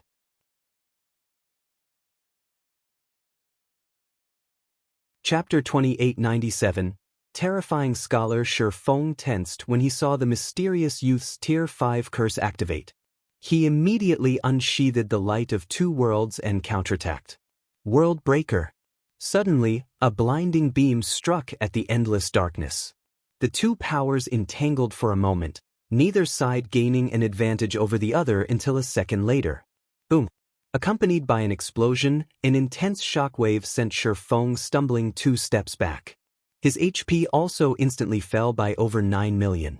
Besides reducing Feng's HP by more than 20%, the shockwave also left his entire body trembling. The hand he used to wield the light of two worlds was numb. In contrast, the mysterious youth came out unscathed from the clash. He still stood quietly in his original position. He also maintained the incomparably complex fourfold magic array he was using to manipulate the several golden tablets with his other hand throughout the attack. As expected of an existence daring enough to cause a scene in Blackwing City. He not only cast a Tier 5 curse without chanting but even maintained such a complex magic array while doing so. Feng frowned when he looked at his trembling right arm. This was undoubtedly the most dangerous situation he had ever come across since entering God's domain. Feng had long since known that the mysterious youth was incredibly powerful and that the youth could cast Tier 5 curses without chanting. However, only after facing the youth's Tier 5 curse did he understand just how frightening the mysterious youth was. /B If Feng hadn't upgraded the light of two worlds, the Tier 5 curse would have killed him just now. Meanwhile, the powerful shockwave from their clash also shattered the space some distance behind the youth, revealing a woman with 8 black wings. Numerous chains bound this woman's body, and her HP was below 10%. However, despite being practically at death's door, she radiated an aura that sent shivers down Feng's spine. How is this possible? Feng was dumbfounded when he saw the 8-winged woman. A fallen angel. Moreover, a fallen archangel. A fallen angel of the highest order. Fallen angels possessed life ratings close to those of dragons. Meanwhile, fallen archangels' life ratings surpassed even that of ordinary dragons. They almost rivaled divine dragons. Yet, the mysterious youth had incapacitated a level 180, Tier 5 fallen archangel with one hand. The fallen archangel was even losing HP and gradually approaching death's door. While Feng was in a daze, the mysterious youth also looked with surprise at the light of two worlds Feng wielded. It seems you are incredibly lucky. You actually got your hands on a weapon lost during the ancient era. Looking at the light of two worlds, the youth evaluated calmly, it's a pity that this light of two worlds is damaged. Otherwise, you might have been able to injure me with its power. Although the mysterious youth's words sounded arrogant, Feng did not think so at all. On the contrary, his mood grew even heavier after hearing the mysterious youth's statement. The mysterious youth could strangle even a Tier 5 fallen archangel to death. Even if the light of two worlds were at its peak, Feng doubted he could injure the mysterious youth. After all, a weapon's performance depended heavily on its user. Feng had only recently reached Tier 5. He didn't even know how to go about getting promoted to Tier 6. Even if he wielded the undamaged light of two worlds, he could, at most, exchange one move against a Tier 6 God-ranked player who didn't possess any legendary weapons and equipment. Moreover, just like the mysterious youth had said, Shi Feng was indeed very lucky. If the mysterious youth weren't focusing a significant portion of his strength on dealing with the fallen archangel guarding the temple's entrance, Shi Feng would have long since died already. However, our little game ends here. I'm busy. I don't have much time to waste on you, so can you please die? The mysterious youth waved his hand in annoyance once more. This time, though, he also chanted an incantation. Shi Feng sensed the mana around the temple vanishing. Moreover, it wasn't limited to just the mana in this plane of existence. Even the mana in the void was disappearing, making Shi Feng feel stifled. In the meantime, silver magic arrays appeared, one after another, before the mysterious youth's hand, layering to create a fourfold magic array. The Tier 5 Curse Space-Time Disintegrator? Shi Feng's complexion darkened like never before when he saw the gradually forming fourfold magic array. There were significant differences even among Tier 5 curses. Dark Wonderland was a Tier 5 intermediate curse, but the Space-Time Disintegrator was a Tier 5 peak curse. This attack could heavily injure even a Tier 6 god if it landed. Die! The mysterious youth gently pushed the fourfold magic array with his free hand. Suddenly, the space in front of Shi Feng began distorting and disintegrating. With the Tier 5 curse's speed and AoE, Shi Feng had no way to dodge or escape it in time. Moreover, even a Tier 5 defensive curse wouldn't have the power to stop this attack. Don't even think of killing me so easily. Looking at the oncoming attack, Shi Feng gritted his teeth and took out the greatest trump card in his bag, the Dragon Summoning Flute. He then injected the 3,000 advanced magic cores he had prepared into the flute. Immediately, space around Shi Feng began distorting as well. 5 gigantic figures flew out of the warp and instantly occupied a significant portion of the space around the ancient temple. Boom! Accompanied by the sound of an explosion, the sight of 5 level 180, Tier 5 dragons entered Shi Feng's eyes. The brief invulnerability Shi Feng received from using the Dragon Summoning Flute had helped him resist the space-time disintegration, allowing him to survive the ordeal. However, Shi Feng's situation did not change for the better even after the 5 dragons appeared. When the mysterious youth looked at the 5 Tier 5 dragons, his expression remained completely unfazed, as if only 5 harmless lizards had appeared in front of him. He placed no importance whatsoever on their existence. The scholar? This summoner has found a troublesome opponent for us. B. Evert/B. If I knew this would happen, I would never have agreed to the Dragon Summoning Flute's contract. This is a massive loss. The 5 dragons with bodies measuring several hundred meters in length revealed traces of frustration and helplessness in their eyes when they saw the mysterious youth. Their voices also carried hints of dissatisfaction directed at Shi Feng. Meanwhile, after briefly scanning the 5 dragons, the mysterious youth asked calmly, "Are you 5 going to become my enemies? Scholar, how about we talk this out? If you help us fulfill our contract by letting this heaven-blessed individual go, then we won't have to clash," the leading bronze dragon said. The bronze dragon's suggestion completely ignored Shi Feng's will. However, Shi Feng didn't have any opinions on it either. He simply observed the mysterious youth and awaited the latter's decision. Is he one of the 3 existences Phoenix Rain warned me to avoid? As Shi Feng scrutinized the mysterious youth, he faintly understood why Phoenix Rain had given him such a warning. The mysterious youth's strength was simply unbelievable. Shi Feng couldn't even inspect his level. Moreover, even Tier 6 gods would have a headache when facing 5 Tier 5 dragons. Nevertheless, the mysterious youth showed no reaction whatsoever. When the bronze dragon made its suggestion, the mysterious youth remained unchanged. In a calm tone, he asked, "Do you think that's possible? You are merely a bunch of ghosts from the past, yet you dare speak conditions with me?" After saying so, the mysterious youth took action. A golden staff appeared in his hands, and Shi Feng's pupils shrank at the sight of this weapon. This was because Shi Feng was incredibly familiar with the golden staff. The world staff. one of God's domain's 10 great legendary weapons. It seems a battle is inevitable, the bronze dragon sighed helplessly. It then looked at Shifeng and said, once the fight begins, find an opportunity to escape. The 5 of us can't stop him for long. Outside this secret land, he cannot act without restraint. So long as you get out, he'll have a much more difficult time dealing with you. After the bronze dragon finished speaking, the 4 other dragons unleashed their auras. All 5 dragons were prepared to duke it out with the mysterious youth.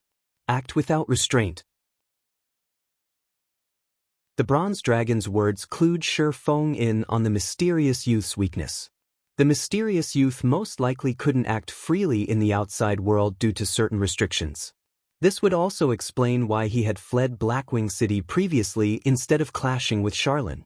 Logically, with the mysterious youth's strength, he shouldn't fear Xianxia. After all, the mysterious youth remained fearless and still insisted on killing Shifeng despite facing off against 5 Tier 5 dragons. Yet, he had fled Blackwing City back then. However, before Shifeng could properly process the information, the 5 dragons began clashing with the mysterious youth.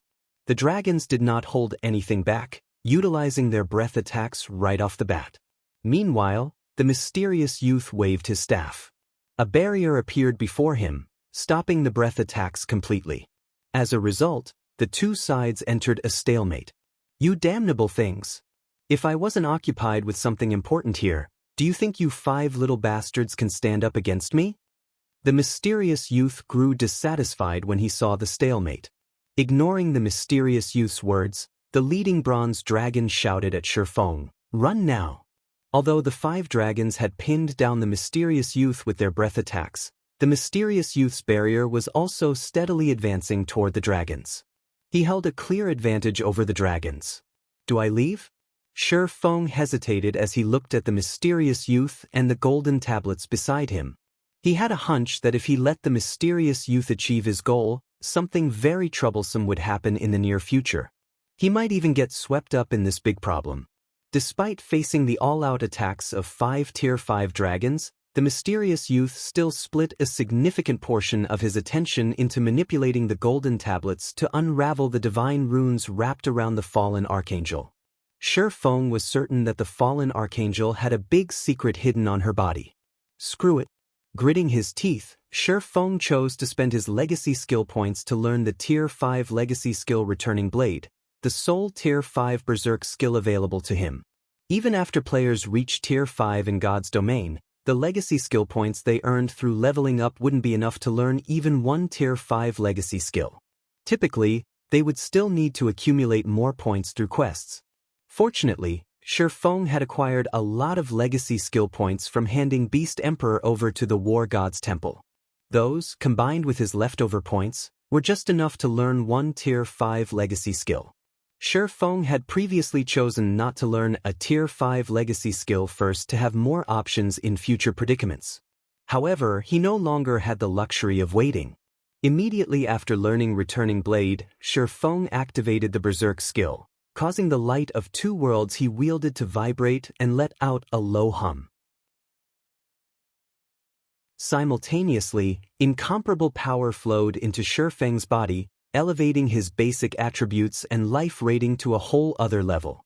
The next moment, Shifeng's strength attribute broke through the 200,000 threshold. His HP also exceeded 100 million. Now, even if he didn't rival Tier 6 God-ranked experts, he was very close already. 30 seconds. I need to foil his plans in 30 seconds. If I fail to do so, I must leave immediately. After taking a look at Returning Blade's description, Shifeng found that the skill had a 45-second duration and a cooldown of 1 natural day. He estimated that escaping the evil god's secret land within 15 seconds shouldn't be difficult with his current basic attributes. After thinking up to this point, Shifeng charged straight toward the restricted fallen archangel. Shifeng didn't have the slightest thought of dealing with the mysterious youth. If even 5 level 180, Tier 5 dragons were helpless against the mysterious youth, then his chances were even less. The only thing he could do in this situation was kill the fallen archangel and foil the mysterious youth's plans. After all, He had long since formed an irreconcilable grudge with the mysterious youth. If he didn't kill the mysterious youth, or the mysterious youth did not take the initiative to dissolve the soul chains binding his soul, he would still perish sooner or later, despite being a Tier 5 player. In that case, he might as well use this opportunity to weaken the mysterious youth. For all he knew, he might even get to live longer. "You bastard!" The mysterious youth's complexion sank when he saw what Shifeng was trying to do. Immediately, he began chanting an incantation. Tier 5 Curse, Dark Space. Numerous pitch-black chains emerged from the space above the temple and shot toward Shifeng, preventing him from approaching the fallen archangel. Upon seeing the several hundred chains raining down toward him, Shifeng immediately activated divine steps. Suddenly, 36 doppelgangers emerged from Shifeng's body and dashed toward the fallen archangel from different directions. As these doppelgangers were invulnerable to attacks and Shifeng could swap positions with any of them at any time, the mysterious youth had a headache dealing with Shifeng. Catching Shifeng alone using several hundred chains might be easy, but catching 37 individuals of Shifeng's caliber was not. In less than 2 seconds, one of Shifeng's doppelgangers reached the fallen archangel and executed an attack. However, before the doppelganger's attack could connect, several dozen chains immediately bound its body. Afterward, 6 more doppelgangers arrived before the fallen archangel, and the several dozen chains in the vicinity were insufficient to stop all of them. In the end, one of the doppelgangers successfully evaded the chains and executed a ruthless attack on the fallen archangel. The moment the doppelganger's sword was about to connect, Shifeng, who had been preparing for an attack in the distance, swapped positions with this doppelganger. Second sword, Holy Devour.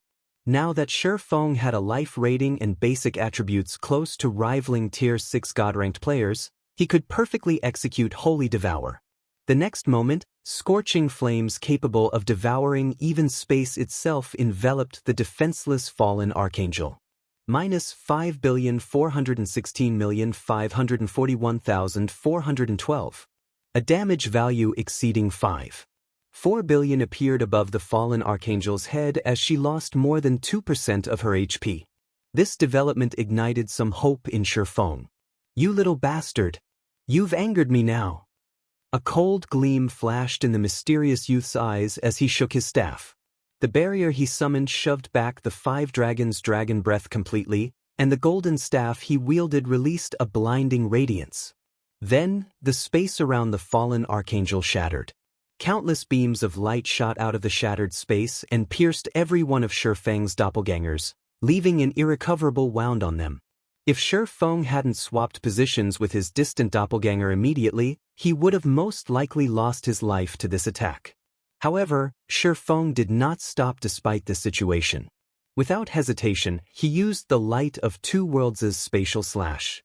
Shifeng swung his blade, his attack instantly cutting through the fallen archangel.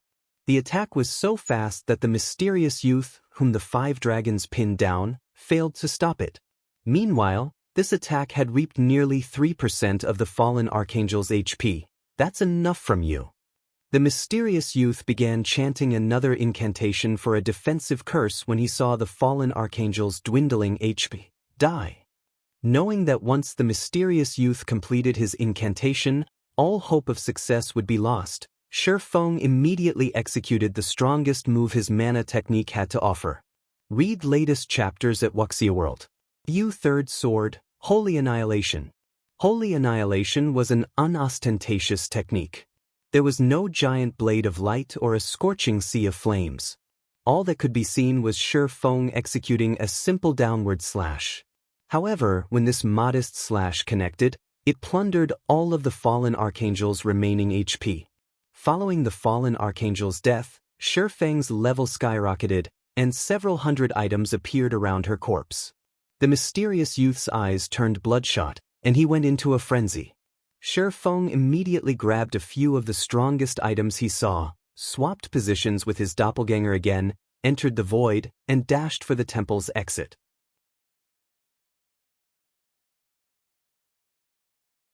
Chapter 2898. Mana advances. The instant Shifeng made for the temple's exit, The mysterious youth took action. Now that the mysterious youth no longer had most of his strength and attention tied up with the fallen archangel, he had recovered to his peak condition. With a wave of his staff, he summoned 3 fourfold magic arrays around him. Tier 5 Curse, World Severance. Tier 5 Curse, Space-Time Seal. Tier 5 Curse, Holy Spirit Collapse.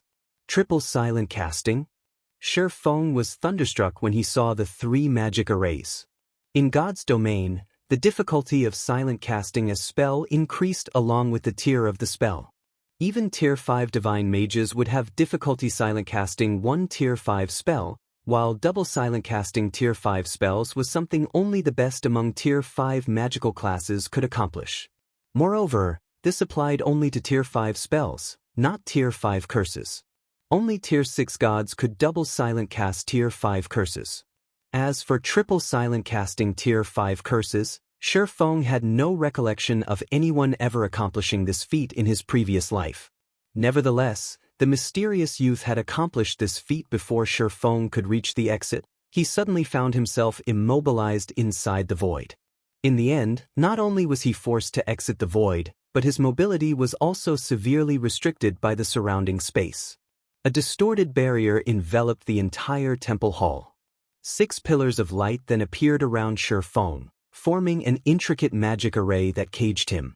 Afterward, the ground lit up with a divine glow, causing the mana within the affected space to disintegrate rapidly. Just as the mysterious youth was about to obliterate Shi Feng, the 5 dragons simultaneously chanted an incantation in the language of dragons. A 5-colored disk of light formed around Shi Feng, isolating him from the outside world. Boom! When the divine light dissipated, Shi Feng remained perfectly intact. However, the brightness of the disk of light protecting him had dimmed significantly as a result. Evidently, it could withstand only a limited number of attacks from the mysterious youth's Holy Spirit collapse. It wasn't an invincible defensive spell.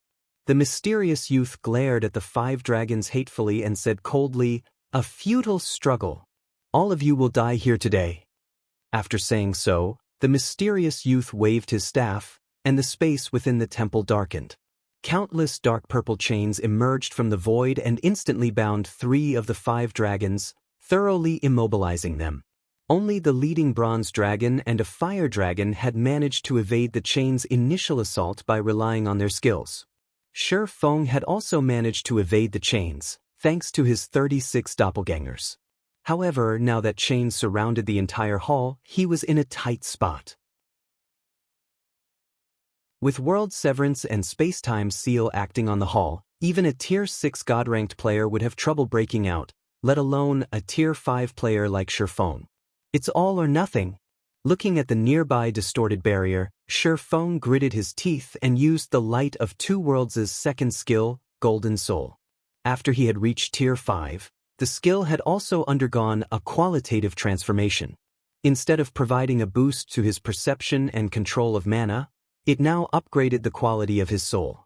Activating the skill would grant him a soul bordering that of Tier 6 gods. However, activating this skill came with risks.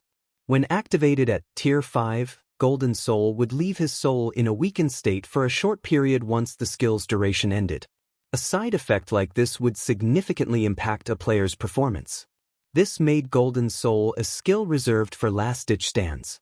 After Shi Feng activated Golden Soul, his perception of the world around him changed completely.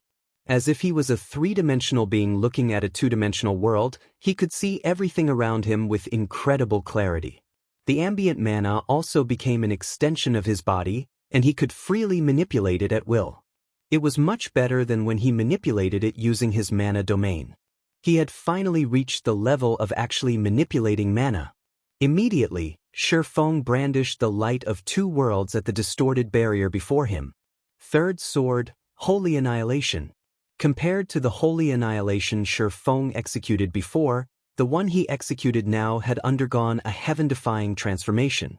Now, even the space around him had become one with his sword. He felt as if he was swinging space itself at the distorted barrier. Boom! The distorted barrier shook violently from Shi Feng's Holy Annihilation. A small crack also appeared on the barrier, although the barrier quickly repaired this damage. Now, this is the true holy annihilation. I was mistaken when I tried to guide ambient mana using my own mana. Instead, I should have converted the ambient mana into my own mana. Only by doing so can I maximize my attack's power.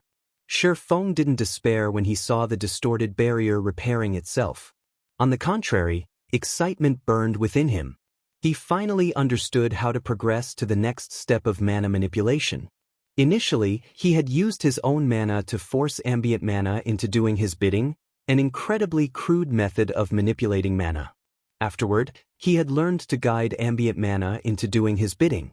While this method had indeed significantly increased the power he could exert, it still wasn't the best method of utilizing ambient mana. Instead, the optimal way of utilizing mana was to convert ambient mana into his own mana. However, accomplishing this feat was easier said than done. Firstly, players needed to have an in-depth understanding of mana's operating principles. Secondly, players' concentration needed to be close to the Tier 6 standard. Only by having a near-solid mental will could players perfectly integrate their mana with the ambient mana. Players needed to have such a powerful concentration that they could project their will beyond their physical bodies and exert it over the mana surrounding them. Thirdly, players needed the ability to multitask to the extreme. The more mana players tried to influence, the more multitasking they had to do. If players wished to improve their ability to integrate and manipulate ambient mana, they had to keep refining their understanding of mana to reduce the mental burden from controlling mana. Meanwhile, after finding a clear path of advancement, Shi Feng began frenziedly executing Holy Annihilation against the distorted barrier. Every time he executed Holy Annihilation, his control over mana also became increasingly smoother. Simultaneously, admiration for the heavenly blue Saint Eliade filled his heart. Holy Annihilation's use of mana far exceeded the basic standard. The basic use of mana only allowed one to create inanimate objects like the mana bridge. However, Eliade's usage allowed her to create living objects. Her technique, Holy Annihilation, basically modified ambient mana into a true extension of the body. If Shi Feng hadn't reached the Grandmaster Magician standard, he would have never understood this concept. After he gained this understanding, every subsequent Holy Annihilation he executed was more powerful than the previous one. By the time he had executed 24 attacks, the colorful disk of light was close to dissipating. Fortunately, he had finally achieved a breakthrough. The next time Shi Feng executed Holy Annihilation, a white light enveloped the world around him. Mana, space, and even the void disappeared. The next moment, a 30-meter-long gash appeared in the previously invincible barrier. The barrier failed to repair the damage and collapsed. So, this is what it feels like to employ the advanced method of using mana? Shi Feng was startled when he saw the barrier generated by World's Severance crumble. The attack he just executed had undoubtedly reached the Tier 6 standard far stronger than even an attack using the light of Two Worlds' World Breaker. However, after executing this attack, Shi Feng felt his mind stagnate slightly. In his current state, he definitely couldn't execute the complete Holy Annihilation. Unless he upgraded his concentration to the Tier 6 standard, he could only keep this move as a trump card. As the distorted barrier shattered, the mysterious youth finally restricted all 5 dragons. He then sent his remaining chains after Shi Feng. Upon seeing this, Shi Feng promptly activated Void Shield, his last trump card, increasing his movement speed by 300%. Even under the suppression of the mysterious youth's space-time seal, he still managed to escape from the temple instantly and flee the primordial ruin. However, the mysterious youth did not give up. Several hundred dark purple chains relentlessly tried to hinder Shi Feng's escape. Every collision with a chain inflicted over 10 million damage. If not for Void Shield's protection, he would have died after receiving a few hits. After exiting the primordial ruin, Shi Feng contacted Zero Wings members, who were close to dying to the evil blood monsters, and commanded them to leave the evil god's secret land immediately. If they got caught by the mysterious youth's chains, they couldn't die even if they wanted to. Although everyone was confused by Shi Feng's command, they still obeyed it without hesitation and were out of the evil god's secret land in no time. As for Shifeng, because the mysterious youth's space-time seal stopped affecting him after he left the primordial ruin, none of the dark purple chains could do anything to him. In less than 10 seconds he exited the secret land. 2 seconds later, the mysterious youth appeared by the secret land's exit, with an indescribably cold light in his eyes. When the mysterious youth failed to kill Shifeng, the restrained, leading bronze dragon laughed and said, "Scholar, how pitiful of you! Not only did your many years of planning come to naught, but you even let the cause of your failure escape. So what if he escaped? Do you think I can't do anything to him outside?" The mysterious youth did not get angered by the bronze dragon's words. Sending a calm glance at the bronze dragon, he said, "I will settle his debt with me eventually. So long as he is inside this cage, he will not escape my hands. I will also escape this cage sooner or later." After saying so, the mysterious youth waved his staff and turned the 5 dragons into ash. On the other side, Shifeng finally arrived back in the City Lord's mansion's control room. After staring at the evil god's secret land's entrance for some time, he breathed out a sigh of relief, thinking to himself, "Seeing as there's no reaction after all this time, I should be fine now." Shifeng did not wish to meet the mysterious youth a third time. The mysterious youth's combat power exceeded common sense. If not for the 5 dragons' assistance, Shifeng would have perished just now. "Guild leader, what did you do inside the ruin? How are you level 172 already?" Fire Dance asked in confusion after seeing Shifeng exit the secret land. Shifeng had only been level 167 when he entered the primordial ruin, yet he was now level 172. He had gained 5 whole levels in a matter of minutes. His leveling speed was out of this world. When Shifeng took a look at his own level, he too was slightly surprised. He never thought that killing a level 180, tier 5 fallen archangel would grant so much EXP. Not to mention, he hadn't killed the fallen archangel by himself. What he had done was basically kill steal, so he hadn't received all of the EXP the fallen archangel granted. Yet he still leveled up 5 times. Through this, he could tell just how powerful the fallen archangel was. If he had come across her under normal circumstances, he would have died without a doubt. "You killed a level 180, tier 5 fallen archangel? Guild leader, you're not lying to us, right? That's a fallen archangel we're talking about." Everyone was momentarily stunned when they heard Shifeng's explanation. They couldn't help doubting his words. Fallen archangels were existences rivaling divine dragons. A tier 5 fallen archangel was an existence standing at the apex of the current god's domain. A tier 5 player would be fortunate to escape a tier 5 fallen archangel, let alone kill one. Read latest chapters at Wuxia World. Of course not. Shifeng chuckled when he saw the skeptical looks they all gave him. What good would lying to you do? Moreover, I also grabbed some items that fallen archangel dropped. After saying so, Shifeng took out the 4 items he looted from the fallen archangel. As soon as he did so, the mana in the control room froze, and everyone gasped inadvertently. They all felt their hearts palpitating in fear in the presence of the 4 items, and they stumbled back despite themselves. Meanwhile, after Shifeng took a look at one of the items he took out of his bag, he too was stunned. Astonishment filled his eyes as he stared at the rainbow-colored crystal ball before him. An ancient god's eye?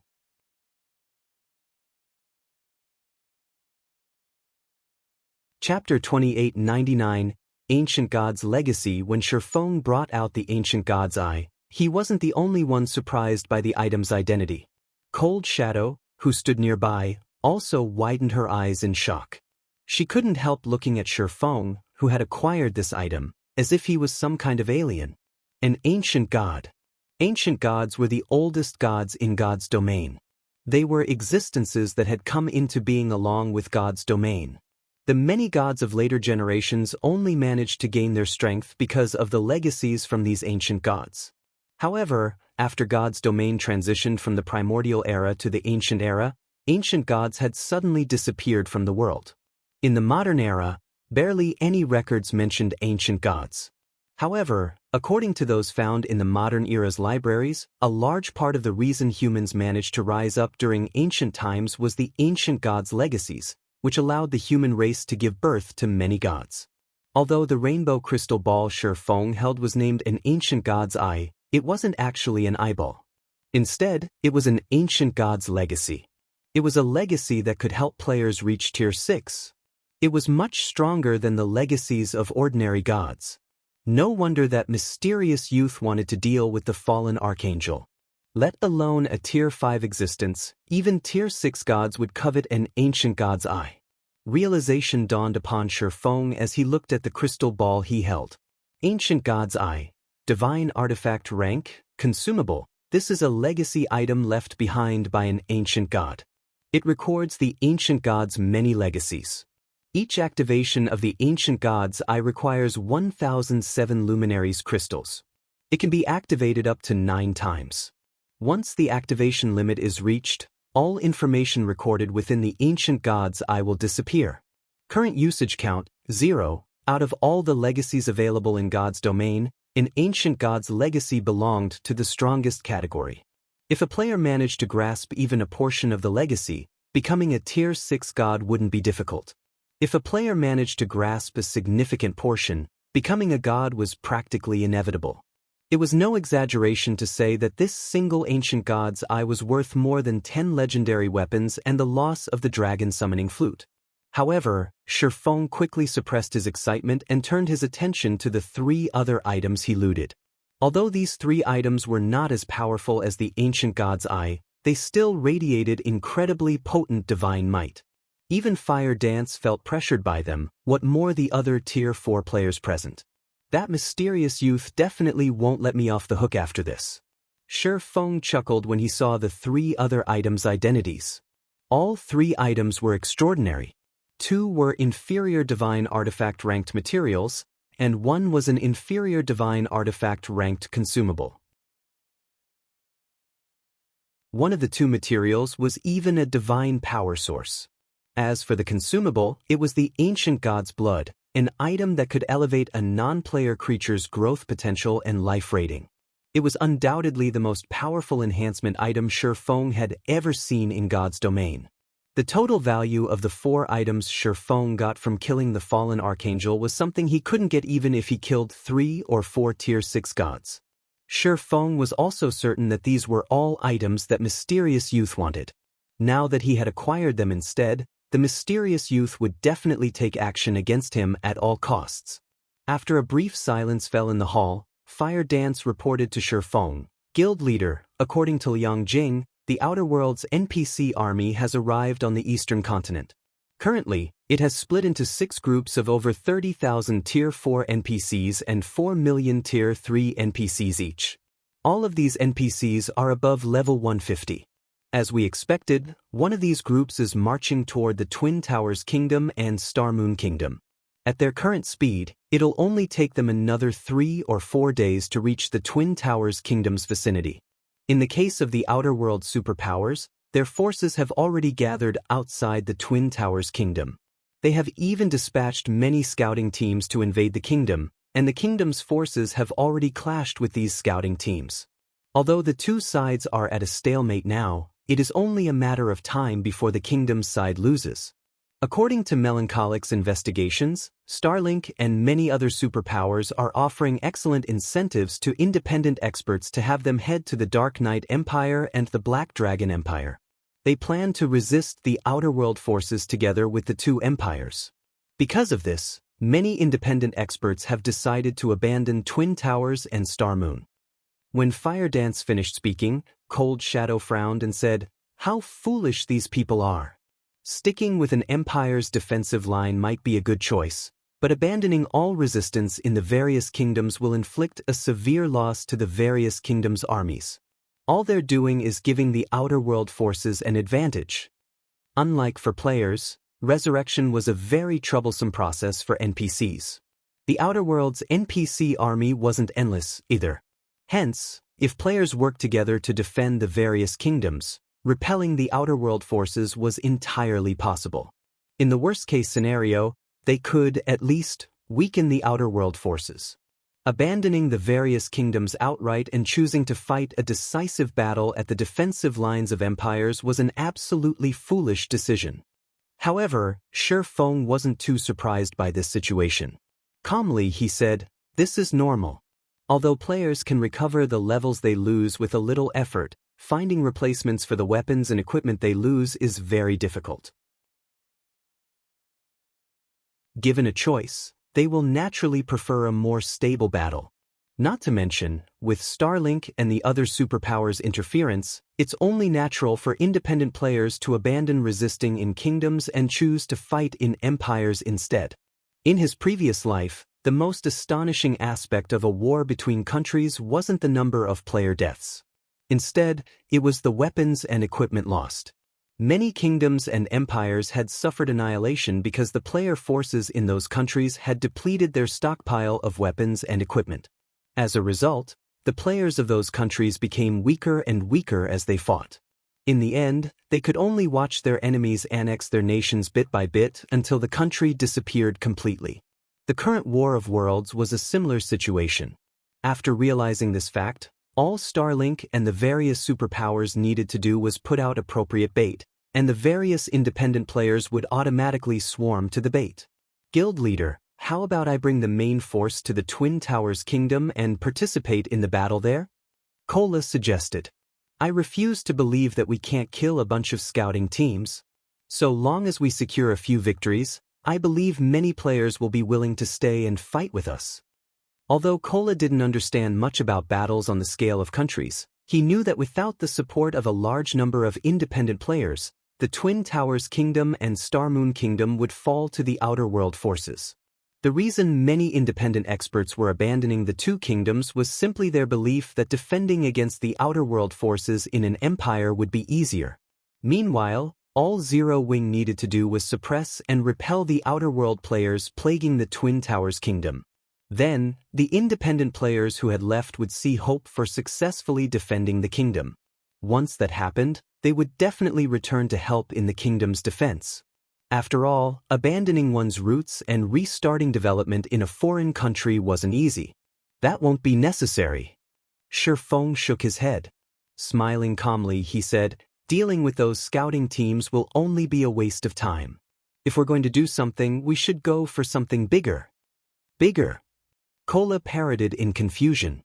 "Fire, bring a team and look into the Twin Towers Kingdom's current situation. Make sure to find the base camp of the Outer World players invading the Twin Towers Kingdom. Once you do, notify me immediately." Shi Feng instructed. When Cold Shadow heard Shi Feng's words, she turned to Shi Feng with a stunned look. "Guild leader, are you thinking of wiping them out?" Nodding, Shi Feng said earnestly, "Of course. If Starlink and the other superpowers want to waste their time, let them. However, Zero Wing doesn't have that much time to waste." The real role of high-end combatants wasn't in defending strongholds but attacking the enemy's core combatants. In his previous life, any player force that dared to gather their troops into one big army was simply asking for death. However, be it the Eastern Continent's players or the Outer World's players, neither had a clear understanding of truly large-scale battles in God's domain yet. They were still acting as if they were playing traditional virtual reality games, entirely ignorant of just how much power a single individual could wield. "I'll head out right away." Fire Dance grew excited at Shi Feng's affirmation. After saying so, Fire Dance activated a guild transfer scroll and teleported to the guild residence at Sky Spring City. As for everyone else present, Shi Feng had them take a break and dismissed them. After all, their continuous battles in the evil god's secret land had taken a huge toll on their minds and bodies. After settling his affairs here, Shi Feng made his way to the City Lord's mansion's secret room to rest and recuperate. Shi Feng had exhausted his concentration during his fight with the mysterious youth. Now, even his soul was in a weakened state.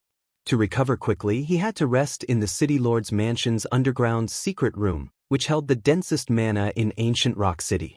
This environment should be enough. Now, all I need to do is recover my concentration. After setting up a simple mana-gathering magic array, Shi Feng took out a crystal of souls from his bag and ate it. Immediately, A wave of comfort spread across his soul. Once his soul had fully recovered, Shifeng fished the ancient god's eye from his bag. He then took out 1,007 luminaries crystals from his dwindling stockpile and injected them into the ancient god's eye. During his fight with the mysterious youth, Shifeng had come to understand just how feeble he was. Read latest chapters at Wuxia World. EU. Now that Shifeng had the threat of the mysterious youth and the outer world forces looming over him, it was best if he increased his strength as quickly as possible. Hence, he did not intend to strengthen himself before receiving the legacy guidance in the ancient god's eye. Instead, he would inherit it now to maximize his current strengths. After Shifeng injected the 1,007 luminaries crystals, the ancient god's eye suddenly released purple fumes, which gradually seeped into his body and merged with his soul. The moment his soul came into contact with the purple fumes, Shifeng suffered a splitting headache, and an unprecedented heat spread throughout his body. He felt as if someone was trying to cram an endless amount of knowledge into his brain, and his brain was working overtime and heating up as it tried to process all this information. This sensation lasted for several minutes before it gradually dissipated. When all of the purple fumes from the ancient god's eye had merged with Shifeng's soul, the legacy guidance finally ended.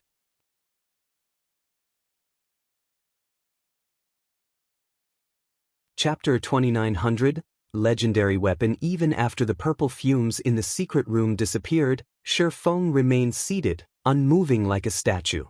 Only after more than a dozen minutes had gone by did he slowly open his eyes and take a deep breath. How close? Shifeng celebrated inwardly as he looked at the ancient god's eye. Had my concentration not reached the Tier 5 intermediate standard already, I would have most likely failed to absorb 100% of the legacy guidance. The ancient god's eye conveyed a massive amount of information. If his soul hadn't recovered to peak condition, he wouldn't have been able to accept all of the information. Meanwhile, if he missed out on even a small portion of the legacy, he would have failed and obtained nothing at all. But this is a surprise. I never thought that the key factor in getting promoted to Tier 6 would be 7 luminaries crystals. Shifeng sighed as he recalled the information he received. 7 luminaries crystals had always been a rare resource in God's domain, and this was true even in the ancient era. Although Shifeng had long since known that all organizations with Tier 6 God-ranked experts would frenziedly collect 7 luminaries crystals, he had thought that they had done so mainly to exchange for the Green God Company's products and construct their personal virtual space in God's domain.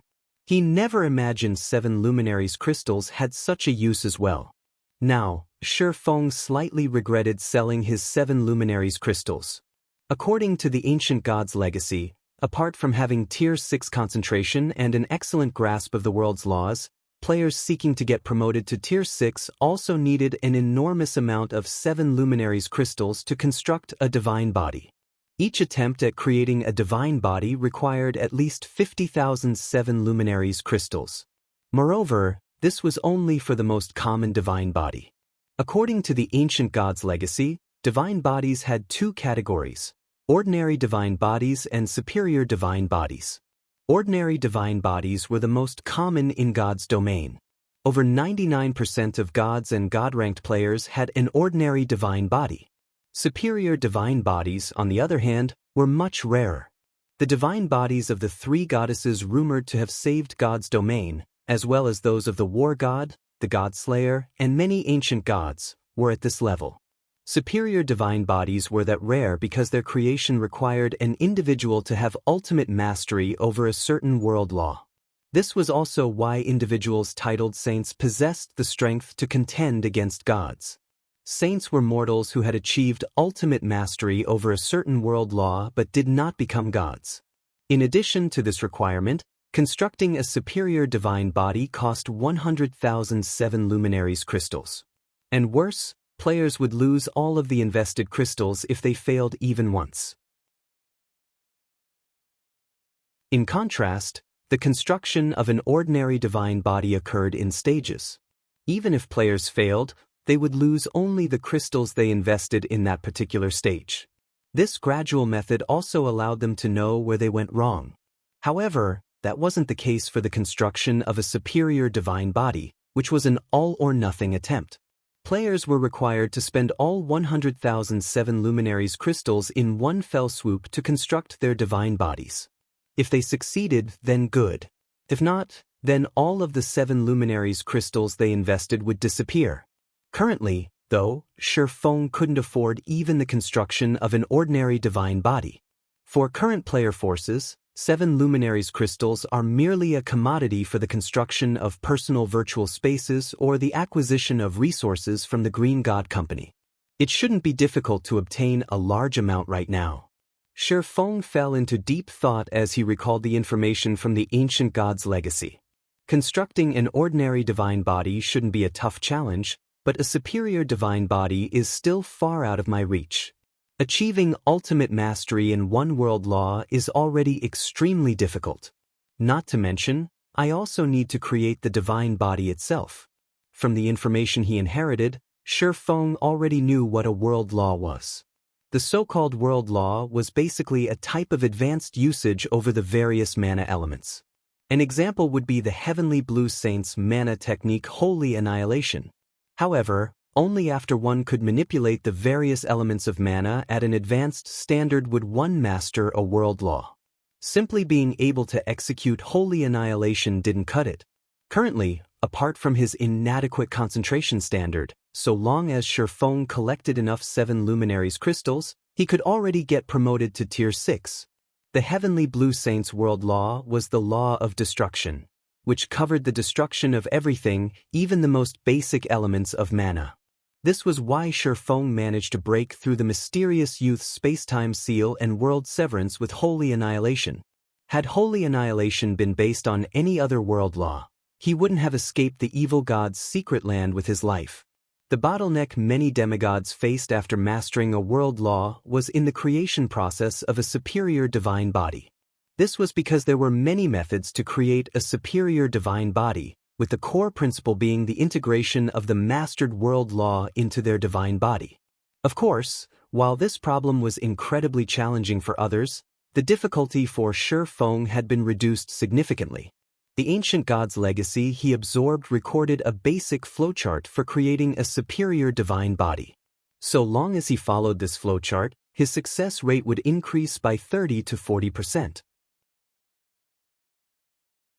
One could say that the most important information recorded in the ancient god's legacy was this flowchart.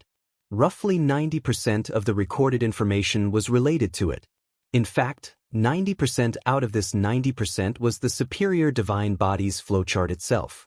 This was also the amazing aspect of the ancient god's legacy. It was completely different from an ordinary god's legacy. While I currently don't have any methods to improve my concentration, I can focus on achieving ultimate mastery over the law of destruction. Although Shifeng wasn't yet confident of creating a superior divine body, he was optimistic about his chances of gaining ultimate mastery in a world law. After all, he could already utilize Holy Annihilation. So long as he perfected his use of the technique, he should reach ultimate mastery in the law of destruction. Moreover, his world authority had already reached level 1.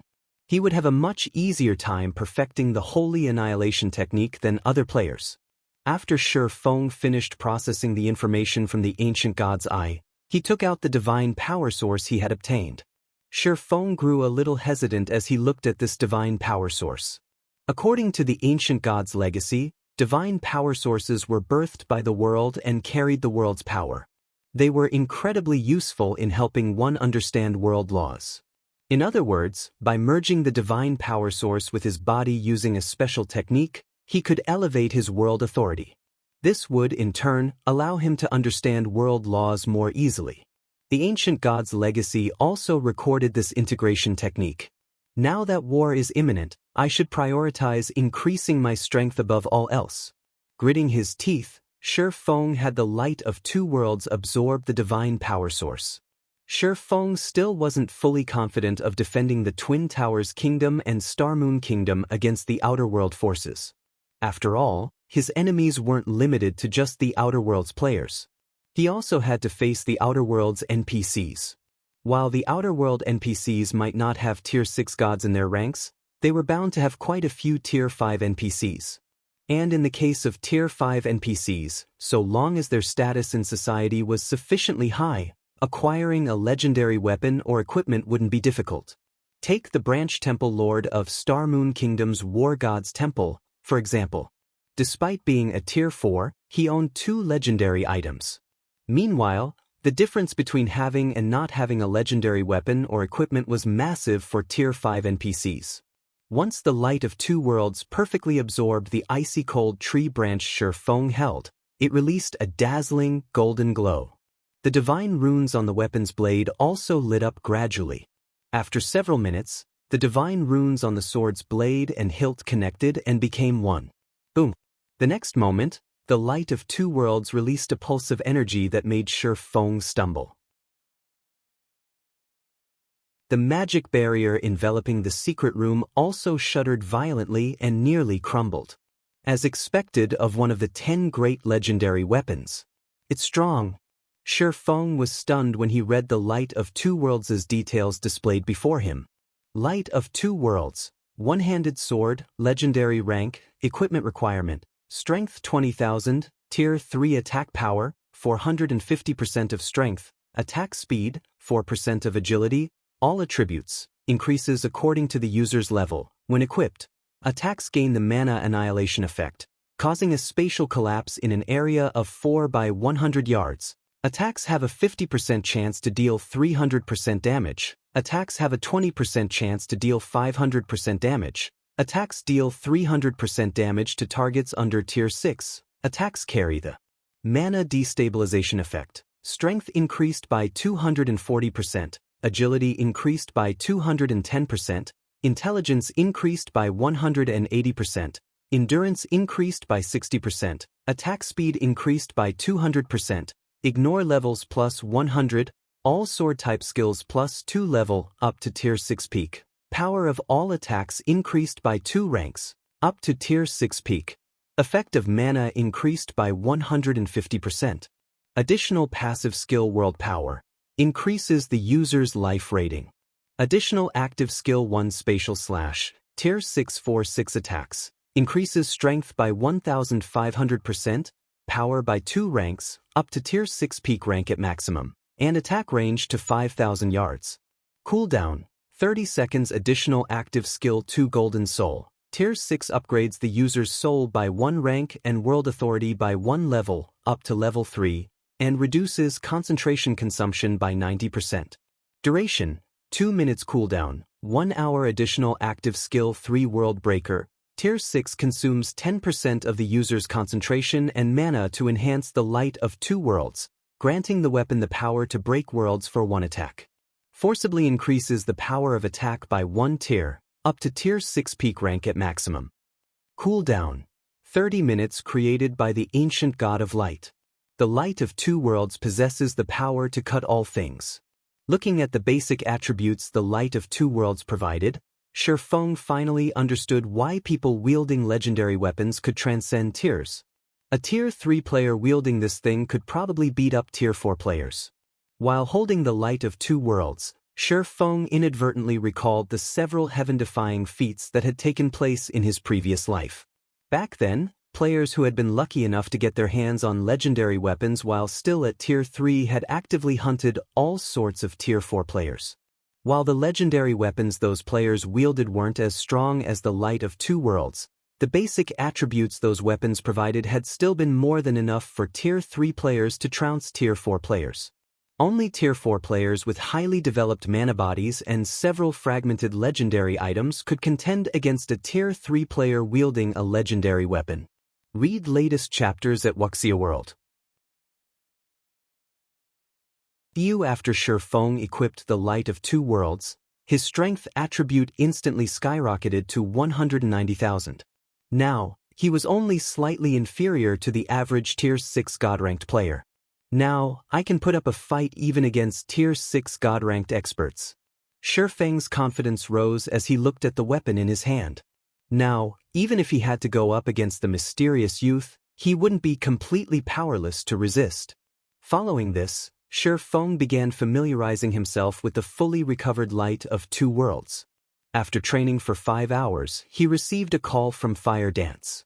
Guild leader, I found their base camp.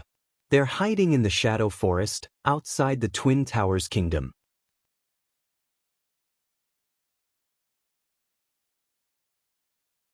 Chapter 2901, Wind Rises in Twin Towers Kingdom, Shadow Forest. A 6-man scouting party led by a level 154, Tier 4 assassin slowly traversed the rainforest. Dark clouds hovered over the Shadow Forest all year round, shrouding the forest in gloom even during hot summer days when the sun shone bright. The mist enveloping the forest also hindered players' perception, and even Tier 3 experts familiar with the terrain would lose their way if they weren't careful. Commander, we've been investigating this place for half a day now, yet we haven't found any traces of the Outer Worlds player army. Should we take a look at the other maps? A blue-clad level 142, Tier 3 assassin suggested as he looked at a tree-lined gorge. With the War of Worlds imminent, many of the Twin Towers Kingdom's player forces had dispatched scouting parties to seize the initiative. Among the scouting party's duties, the top priority was investigating the exact state of the Outer Worlds player army. Many of the Twin Towers Kingdom's forces were offering astronomical prices for the information. If one managed to get detailed information on the Outer Worlds player army, one could receive not only a level 150 epic weapon for the information but also 200,000 credits. Hence, although many independent experts in the kingdom had fled to the Black Dragon Empire and the Dark Knight Empire, adventurer teams from the neighboring kingdoms and empires still dispatched expert players to investigate. The Sand Fox Adventurer team was one of them. The Sand Fox Adventurer team was well known in the Dark Knight Empire. Although Sand Fox's overall combat power was nothing noteworthy in the Dark Knight Empire, its scouting ability ranked among the top 10 of the Empire's adventurer teams. After the blue-clad assassin finished speaking, a level 136 assassin youth in the party suddenly jumped off the tree branch he stood on and stopped moving. He then quietly observed the empty woodland in the distance. The assassin youth's actions alerted the rest of the party, and they promptly halted their advance, not daring to move even a muscle. Blade, is something wrong with that place? The Tier 4 assassin Sky Fox asked quietly as he looked at the assassin youth. The other players in the party also looked at the assassin youth curiously. The assassin youth, Blade Heart, had started playing God's Domain only recently, and his level was the lowest in the party. However, he possessed incredible technique and intuition. Often he would notice things that even their commander, Sky Fox, had failed to notice. This was why they had brought Blade Heart along on this scouting mission. After studying the empty woodland ahead for a while, Blade Heart said hesitantly, "I can't say for certain, but my gut tells me something is there." "What thing?" Sky Fox scrutinized the empty woodland. However, no matter how Sky Fox looked at the area, he failed to see anything out of the ordinary. Even his high-ranking identification skill didn't come up with anything. That empty woodland was nothing but an ordinary forested region. Let alone players, he couldn't even detect any signs of other creatures.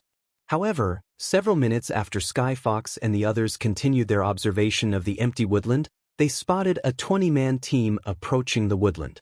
This team was incredibly strong.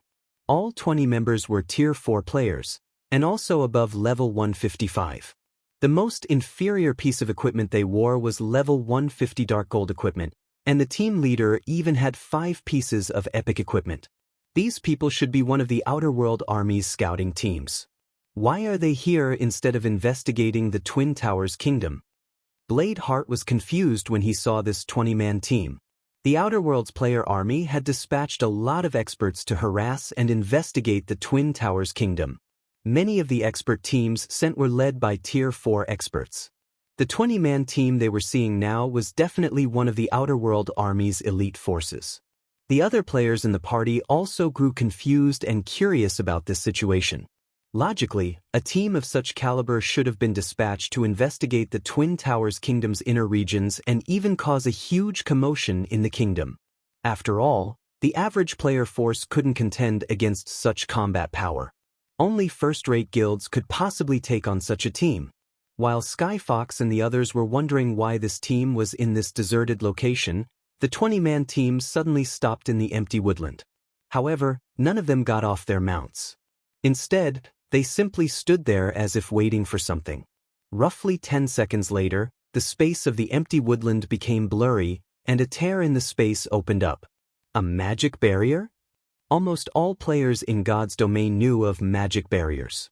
However, the scene that just took place still stunned Skyfox and his team. None of them had known that magic barriers could be used in such a manner. Through the gap in the barrier, Sandfox's members saw an ocean of players. From a rough glance, they could estimate that the barrier hid at least several 100,000 players. Moreover, they spotted many Tier 4 experts among those players. Why are there so many Tier 4 players? It's over. Twin Towers is finished. We won't have enough to defend against so many Tier 4 experts, even if we gather the players from the Black Dragon Empire and Dark Knight Empire. The information those superpowers obtained are completely wrong. The Eastern continent is going to lose at this rate. Bladeheart and the others paled and despaired when they saw the player army in the barrier. Although God's domain had given birth to many Tier 4 players already, they were still incredibly rare. At this stage of the game, a kingdom was considered top tier if it had at least 300 Tier 4 players operating within its borders. Even the strongest empire didn't have more than 1,500 Tier 4 players operating within it. While these numbers might seem large, the player populations of kingdoms and empires were calculated in the hundreds of millions. There wasn't even one Tier 4 expert for every 100,000 players. Yet, from what they could see, the Outer Worlds player army before them had over 5,000 Tier 4 players. It was capable of destroying even the Black Dragon Empire and Dark Knight Empire, let alone the Twin Towers Kingdom. "Commander, what should we do now?" Bladeheart asked nervously. With so many Tier 4 experts on the Outer Worlds side, the Black Dragon Empire and Dark Knight Empire will definitely fall. Revealing a bitter smile, Skyfox said, "What can we do? Our only option now is to notify the Black Dragon Empires and Dark Knight Empire's superpowers and have them gather the neighboring kingdoms and empires' Tier 4 experts. Otherwise, all of us will have to leave the Eastern continent." "But will those superpowers listen to us?" Bladeheart asked worriedly. "Those superpowers are all focused on dealing with Zero Wing now, and they're hoping to see Twin Towers and Starmoon fall. Would they be willing to gather their forces to help defend the Twin Towers Kingdom? That's none of our concern." Helplessly, Skyfox said, "Our job now is to spread this information and hope for the best." Truthfully, Skyfox had already lost hope for the Twin Towers Kingdom. Nevertheless, he still felt that they needed to try defending against the Outer Worlds player army for as long as possible. That way, the Eastern continent's native Tier 3 players would have more time to get promoted to Tier 4. However, when Skyfox and his team were about to leave, a loud hum came from the distant sky. When the party sought the noise's origin, what entered their eyes was a crimson behemoth heading in their direction. Zero Wing. Why are they here? Could they have discovered the Outer Worlds player army already? Skyfox and the others grew confused as they watched the Crimson Dragon flying ship approach. Nowadays, the Crimson Dragon flying ships were synonymous with Zero Wing. Almost no player in God's domain was ignorant of their existence. Now that one of these flying ships had appeared in this deserted location, the only explanation for it was that Zero Wing had discovered the Outer Worlds player army. In no time at all, the Crimson Dragon flying ship arrived and stopped above the empty woodland. Obviously, Zero Wing already knew about the hidden magic barrier. Is Zero Wing planning to attack the Outer World players? Bladeheart wondered as he looked at the flying ship. That's most likely the case, but Zero Wing probably doesn't know how many Tier 4 experts are hidden inside the barrier. "It'll definitely suffer a loss afterward," Skyfox said worriedly when he saw Sherfong walking to the flying ship's bow. The battle at Ancient Rock City had boosted Black Flame's fame. He was publicly recognized as God's domain's strongest player. However, even a Tier 5 Sword Saint stood no chance against a force of more than 5,000 Tier 4 players. After all, a Tier 5 player would still lose a lot of HP if they got hit by a Tier 4 player's attack. Not to mention, these Tier 4 players came to wage war. They most definitely had combination skills and battle arrays prepared.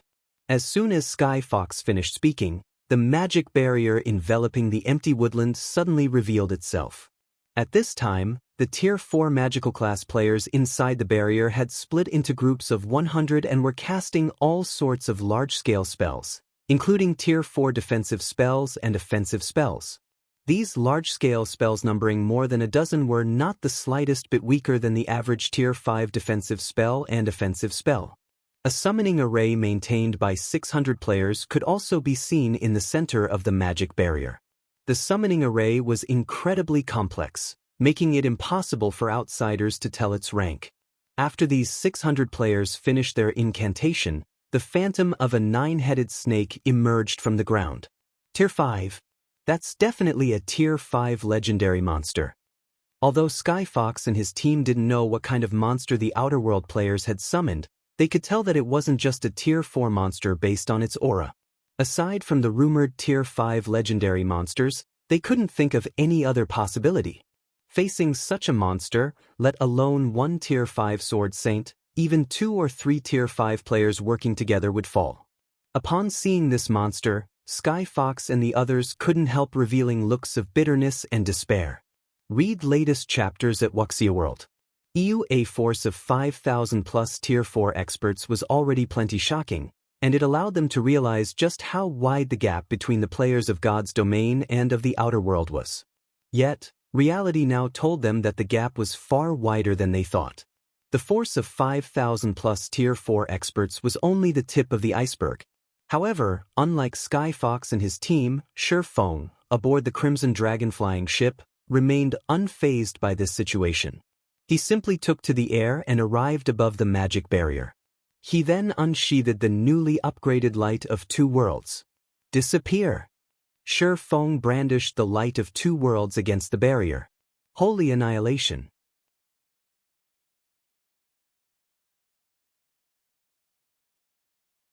Chapter 2902, Power of Tier 6. When Shi Feng brandished the Light of Two Worlds, a dazzling brilliance replaced the dark clouds overhead, and the sky itself descended to the ground.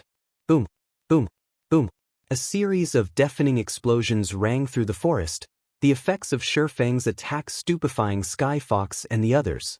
With just one attack, Shi Feng destroyed all of the Outer World players' offensive spells, as well as the magic barrier protecting the Outer World players. Only after destroying several more defensive spells did the brilliance Shi Feng's attack generated begin to dissipate. However, the areas Shi Feng's attack passed through were now devoid of mana. Moreover, the resulting shockwave was so powerful that it reached Sky Fox's party several thousand yards away, sending the 6 players smashing into trees and stifling their breath. Isn't he a little too powerful? Sky Fox and the others were at a loss for words as they looked at Shi Feng. All of them could tell that Shi Feng's attack wasn't a skill but a combat technique. Nevertheless, he had managed to destroy all of the Outer World players' offensive spells and most of their defensive spells. Even the Tier 5 Imperial Knight I saw previously wasn't this strong. Blade Heart exclaimed. Is this the strength of God's domain's strongest player? Everyone in God's domain had already gotten a clear look at Shi Feng's power during the battle at Ancient Rock City. However, compared to that time, the power Shi Feng had just displayed was on a whole other level. The Tier 4 combination defensive spells the Outer World players used rivaled Tier 5 defensive spells in power. Even Tier 5 NPCs needed quite a few attacks to break through a Tier 5 defensive spell. Yet, Shi Feng had destroyed multiple Tier 5 offensive and defensive spells with just one attack. Such power was beyond even Tier 5 NPCs. Shi Feng was practically a god who had descended to the mortal world. Black flame, is it? Fighting spirit ignited in Bladeheart's eyes as he looked at Shi Feng. I'm going to become as strong as him one day. At this time, Sky Fox's party wasn't the only one shocked by Shi Feng's display of power. The millions of Outer World players were similarly thunderstruck. What? Why does this world have such a powerful player? He must be a demigod NPC in disguise.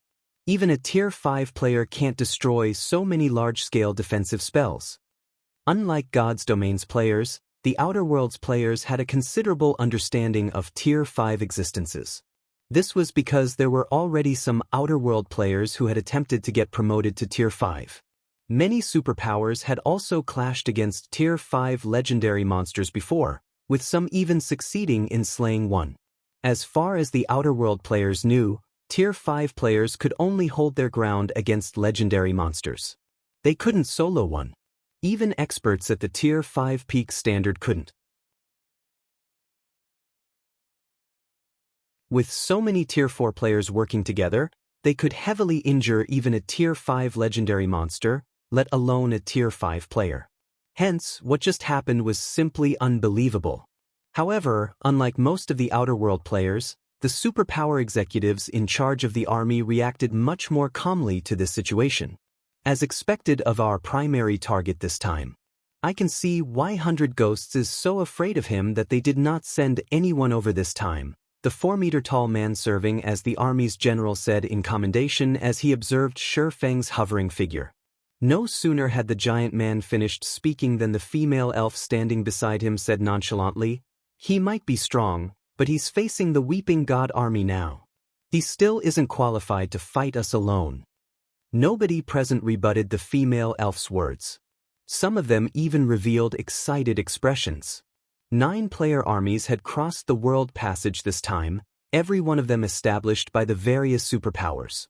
The Weeping God army was one of these 9 armies, and heading it was Land of Gods, one of their gods' domain's 7 great guilds, with the support of 4 other superpowers.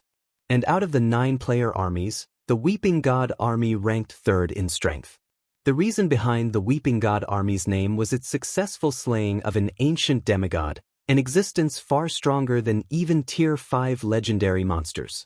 This brilliant achievement was also why the Weeping God army had accepted the task of taking down Zero Wing's supporting kingdoms. Alright, although it is a little early, we'll summon the 9-headed world snake, the general said. He then turned to the female elf surrounded by dense bloodlust and said, "Wind, join the fight with your group as well. Let this world's natives know our power." Land of Gods had brought out their precious 9-snake summoning array to let all of God's domain's forces know of its power. This summoning array was also the main reason the Weeping God army had managed to slay an ancient demigod. However, one had to pay a colossal price for each use of the summoning array, and it could be used only 4 times. Moreover, controlling the 9-headed world snake summoned was incredibly challenging. The task required 9 players with excellent control over mana and 1 player with remarkable control over their physical body, in other words, an existence at the beyond domain realm. Anyone weaker than that would have difficulty controlling the world snake's gigantic body. The female elf named Nightmarish Wind nodded and led 9 Tier 4 experts with incredibly powerful mana domains to the summoning array. All 10 of them then jumped into the illusory 9-headed snake's body. Immediately, the illusory 9-headed snake grew more tangible. Its size also increased. In just 3 seconds, the 9-headed snake's body, which originally measured around 100 meters in length, had grown to 1,000 meters. Each of its 9 heads had also enlarged to the size of mountains. Moreover, each of these heads now held mastery over a particular magical element, and they could independently cast spells of their respective element. Black Flame, I heard you're this world's strongest player. Nightmarish Wind, who was hidden inside the world snake's translucent body, sneered when she saw Shi Feng still standing his ground. Unfortunately, you're not going to leave this place alive today. After saying so, Nightmarish Wind had the world snake fly toward Shi Feng. The power its body exuded was so strong that the space in its path shattered. Simultaneously, the world snake's 9 heads cast 9 different Tier 5 spells and launched them at Shi Feng. This scene made Sky Fox and his team shudder in fear. The current 9-headed world snake radiated a much more powerful aura than before, so much so that it felt like a completely different creature. Even the Tier 5 NPCs they had come across previously couldn't compare to this monster. Meanwhile, in front of the world snake, Shi Feng looked like an ant, as if the world snake could wipe him out of existence with a single swipe of its tail. The simultaneous bombardment of 9 Tier 5 spells was something even several Tier 5 NPCs working together would fail to stop. However, even after seeing the world snake's attack, Shi Feng remained unfazed. He simply raised the light of two worlds once more and swung it at the world snake. World breaker. Boom. For an instant, everyone on the battlefield felt the world around them disappear. Apart from an empty space filled with light, they could neither see nor feel anything around them. Everyone gradually recovered their senses, and once they did, they couldn't help gaping in shock, their minds going blank. Gone. The nine-headed world snake is gone. Moreover, the nine-headed world snake wasn't the only thing that disappeared. A significant part of the vast forest had also disappeared, and in its place was a crater over 4,000 yards in diameter with the endless void in its depths. From the sky, it would seem as if something had just taken a bite out of the shadow forest. This sight rendered every surviving member of the Weeping God army speechless. Even the army's general couldn't bring himself to say anything for a long time. After all, Shi Feng's strike didn't kill just the nine-headed world snake but also over a quarter of the Weeping God army. After falling into a daze for over a dozen seconds, the Outer World Army's general inhaled deeply and yelled with all his might, "Run! Everyone, run immediately! He's no longer human!" This shout snapped the Weeping God Army's surviving members out of their daze, and they began scattering and fleeing frantically. As for the general himself, he took out a Tier 4 instantaneous movement scroll and teleported out of the area immediately. He had no intention of lingering for even a moment longer. Meanwhile, when Shi Feng looked at the vast abyss in the middle of the forest, he couldn't help sighing ruefully. No wonder Tier 6 players rarely fought on the main continent. If two Tier 6 players clashed, they could probably erase an entire empire from the continent. World Breaker wasn't an AE skill. Even so, it had still wreaked such damage on the Shadow Forest terrain. This was something Shi Feng never expected. Read latest chapters at Wuxia World.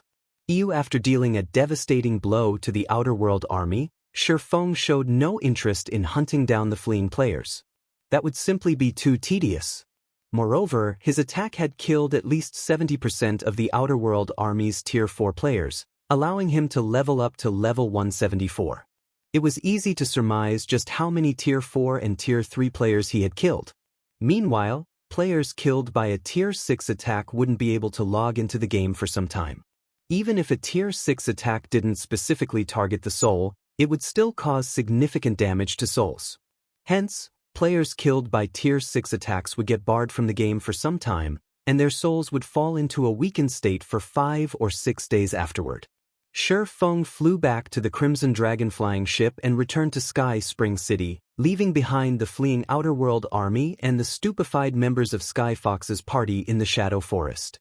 "Commander, what should we do? What else can we do? Hurry up and spread this information. We'll most likely need to rely on Zero Wing for this War of Worlds."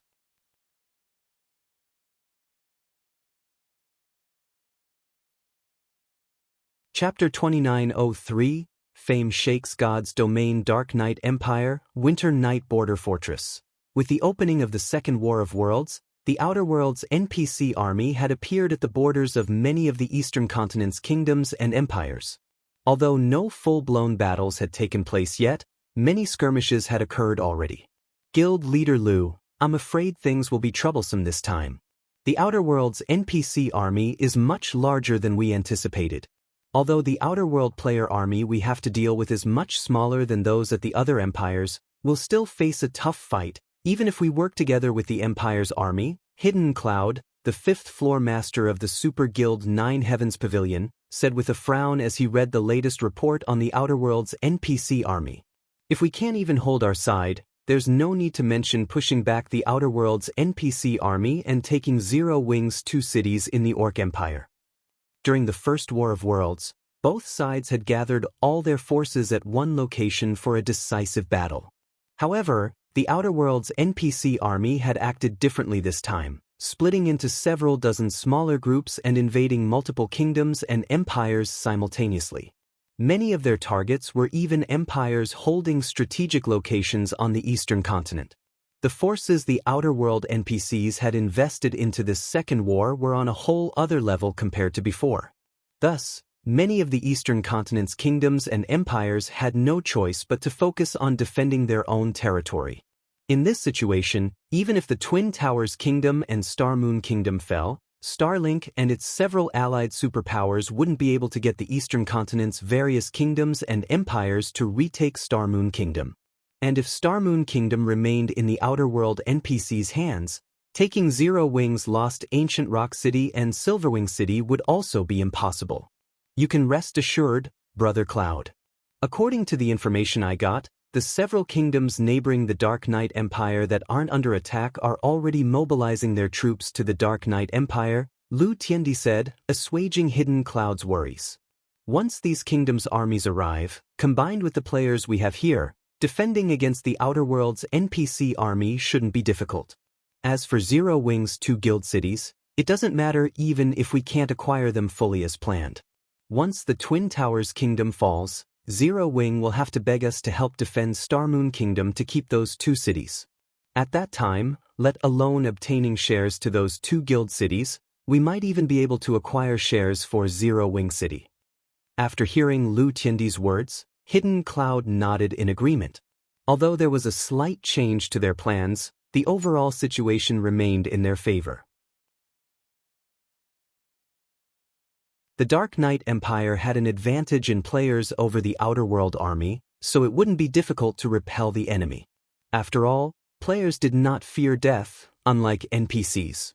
Moreover, the Dark Knight Empire had opened its treasury to players this time. Players fighting for the Empire would receive contribution points if they managed to kill the Outer World NPCs, and these points could be exchanged for weapons and equipment. Hence, the Empire's players no longer had to worry about running out of weapons and equipment. The only uncertainty left in their plan now was Zero Wing's decision. Zero Wing could either choose to monopolize Zero Wing City's benefits and abandon Star Moon Kingdom and its 2 guild cities in the Orc Empire, or give away a portion of Zero Wing City's benefits to secure Star Moon Kingdom and those 2 guild cities. However, just when Lu Tiandi, Hidden Cloud, and the other superpowers executives present were about to continue discussing how to proceed in the current situation, a commotion suddenly erupted among the Winter Night Fortress's players. Moreover, it grew louder and louder as more time passed. This situation confused Lu Tiandi and the others, who were holding a meeting atop the fortress's wall. Guild leader. Something big happened. Suddenly, a middle-aged man approached the group of executives hurriedly and arrived before Lu Tiandi. This person was none other than Yi Kuei, Lu Tiandi's butler. At this time, Yi Kuei had an anxious expression, his usual composure nowhere in sight. What happened? Why are you in such a hurry? Lu Tiandi asked in dissatisfaction as he looked at Yi Kuei. As his butler and secretary in the guild, Yi Kuei could be considered a representative of Starlink. Yi Kuei was simply embarrassing Starlink by displaying such uncouth behavior in front of the various superpowers executives. Yi Kuei hesitated to speak as he looked at the various representatives present. From Yi Kuei's hesitancy, Lu Tiandi understood that his butler had something very important to tell him. He then said, "If you can't say it, send the information to me." Immediately, Yi Kuei forwarded the relevant information to Lu Tiandi. Although this situation piqued the various executives' curiosity, none of them said anything about Lu Tiandi and Yi Kuei's exchange. After all, every guild had its secrets. However, roughly 10 seconds after Lu Tiandi began reading the information Yi Kuei provided, his expression changed drastically. He even failed to control himself and shouted his thoughts. Impossible! Lu Tiandi's loss of composure surprised the various superpowers executives. Lu Tiandi had criticized Yi Kuei for the latter's loss of composure just a moment ago, yet he was now behaving even worse than Yi Kuei. Just when the various superpowers executives were about to ask Lu Tiandi what information he had received, they suddenly received a message from their respective subordinates. The content of the message was simple, and it even came with a battle video attached.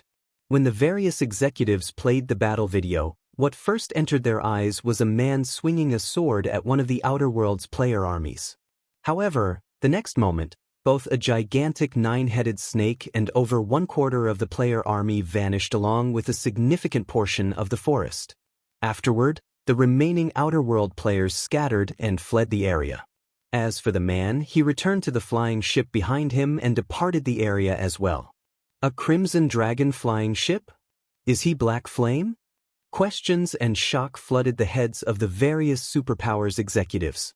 All of them were Tier 4 players, so despite the battle video's brevity, their eyes still managed to take note of every little detail in it. Although they couldn't see the 9-headed snake's information, based on the spatial fluctuations surrounding it, the monster was undoubtedly at the Tier 5 legendary rank. They also counted at least 4,000 Tier 4 players in the Outer Worlds player army, far more than what any single empire on the eastern continent had faced so far. Yet, Shifeng had not only killed the Tier 5 legendary monster with one attack but also defeated the army of millions. After several minutes of silence, the various superpowers executives snapped out of their daze one after another. However, their earlier complacency was nowhere to be seen, replaced by solemn expressions. Guild Leader Lu, I still have something to do, so I'll be taking my leave first. Guild Leader Lu, my superior suddenly called me back for a meeting, so excuse me. Guild Leader Lu. The next moment, the various superpowers executives gave all sorts of excuses and left the fortress in quick succession. Even Hidden Cloud, Lu Tiandi's staunch supporter, suddenly said he felt ill and logged out of the game to rest. In no time at all, only Lu Tiandi and Yi Kuei remained on the fortress's wall. Yi Kuei's complexion turned livid as he watched the various superpowers executives leave. He then asked Lu Tiandi, "What should we do now, young master?" The strength Shifeng displayed had already thoroughly exceeded their imagination. After the battle in the Shadow Forest, Yi Kuei could already foresee the Outer Worlds players abandoning their attack on the Twin Towers Kingdom and Star Moon Kingdom. Since the Outer Worlds NPC army had split into several dozen groups, mainly targeting the various empires, Zero Wing should have no problem defending the Twin Towers Kingdom. Not to mention, Shifeng could solo Tier 5 legendary monsters. So long as he didn't foolishly rush into the NPC army's base camp, killing the Outer Worlds NPCs would be a cakewalk for him. In contrast to Zero Wing's situation, Starlink's situation was absolutely abysmal. If they went by the reactions of the various superpowers executives, these superpowers intended to abandon Starlink. We haven't lost yet. Lu Tiandi said as he sent a cold glare at Yi Kuei. Black Flame is the core of everything. So long as we deal with Black Flame, everything else will be simple. But Black Flame's strength is extraordinary. The Grandmasters the various corporations sent last time are still lying in the hospital, Yi Kuei said. Yi Kuei had received a fright when he heard this news back then. That was a force of 14 half-step Grandmaster and Grandmaster-level experts. Yet, these experts had actually lost. Moreover, according to them, Shifeng had defeated them all by himself. The strength he wielded was simply unbelievable. Moreover, the Grandmasters in the group even judged that Shifeng was most likely a mental strength master already. A mental strength master was an existence Starlink couldn't afford to offend, no matter what. Read latest chapters at Wuxia World. At best, he has just become a mental strength master. He is still far from a match for my teacher, Lu Tiandi said coldly. I don't know what happened, but my teacher suddenly became interested in God's domain recently and now wants to gain control over a powerful force in God's domain. He even told me to figure out a way to do so. My original plan was to annex Zero Wing for myself, but seeing as that's not possible now, I can give it to my teacher instead. With Zero Wing's current influence and resources, there's no way my teacher won't be interested. Moreover, Black Flame even got my senior brother kicked out of the upper zone. Given my teacher's personality, he will deal with Black Flame, even if Black Flame is now a mental strength master. Lu Tiandi no longer held any hope of annexing Zero Wing's resources. Nevertheless, he couldn't let Shifeng off the hook so easily. After Lu Tiandi finished speaking, he assigned some tasks to Yi Kuei and logged off to contact his teacher. In the meantime, the various powers of God's domain had also received news of Shifeng defeating one of the Outer Worlds player armies. The superpowers were shaken for a time, and their fear of Zero Wing skyrocketed. Some superpowers even began planning to convey good intentions to Zero Wing. However, Shi Feng wasn't present in God's domain to receive any of these good intentions, as he had promptly logged out of the game after returning to Sky Spring City. This was because today was the day he would receive his large mansion.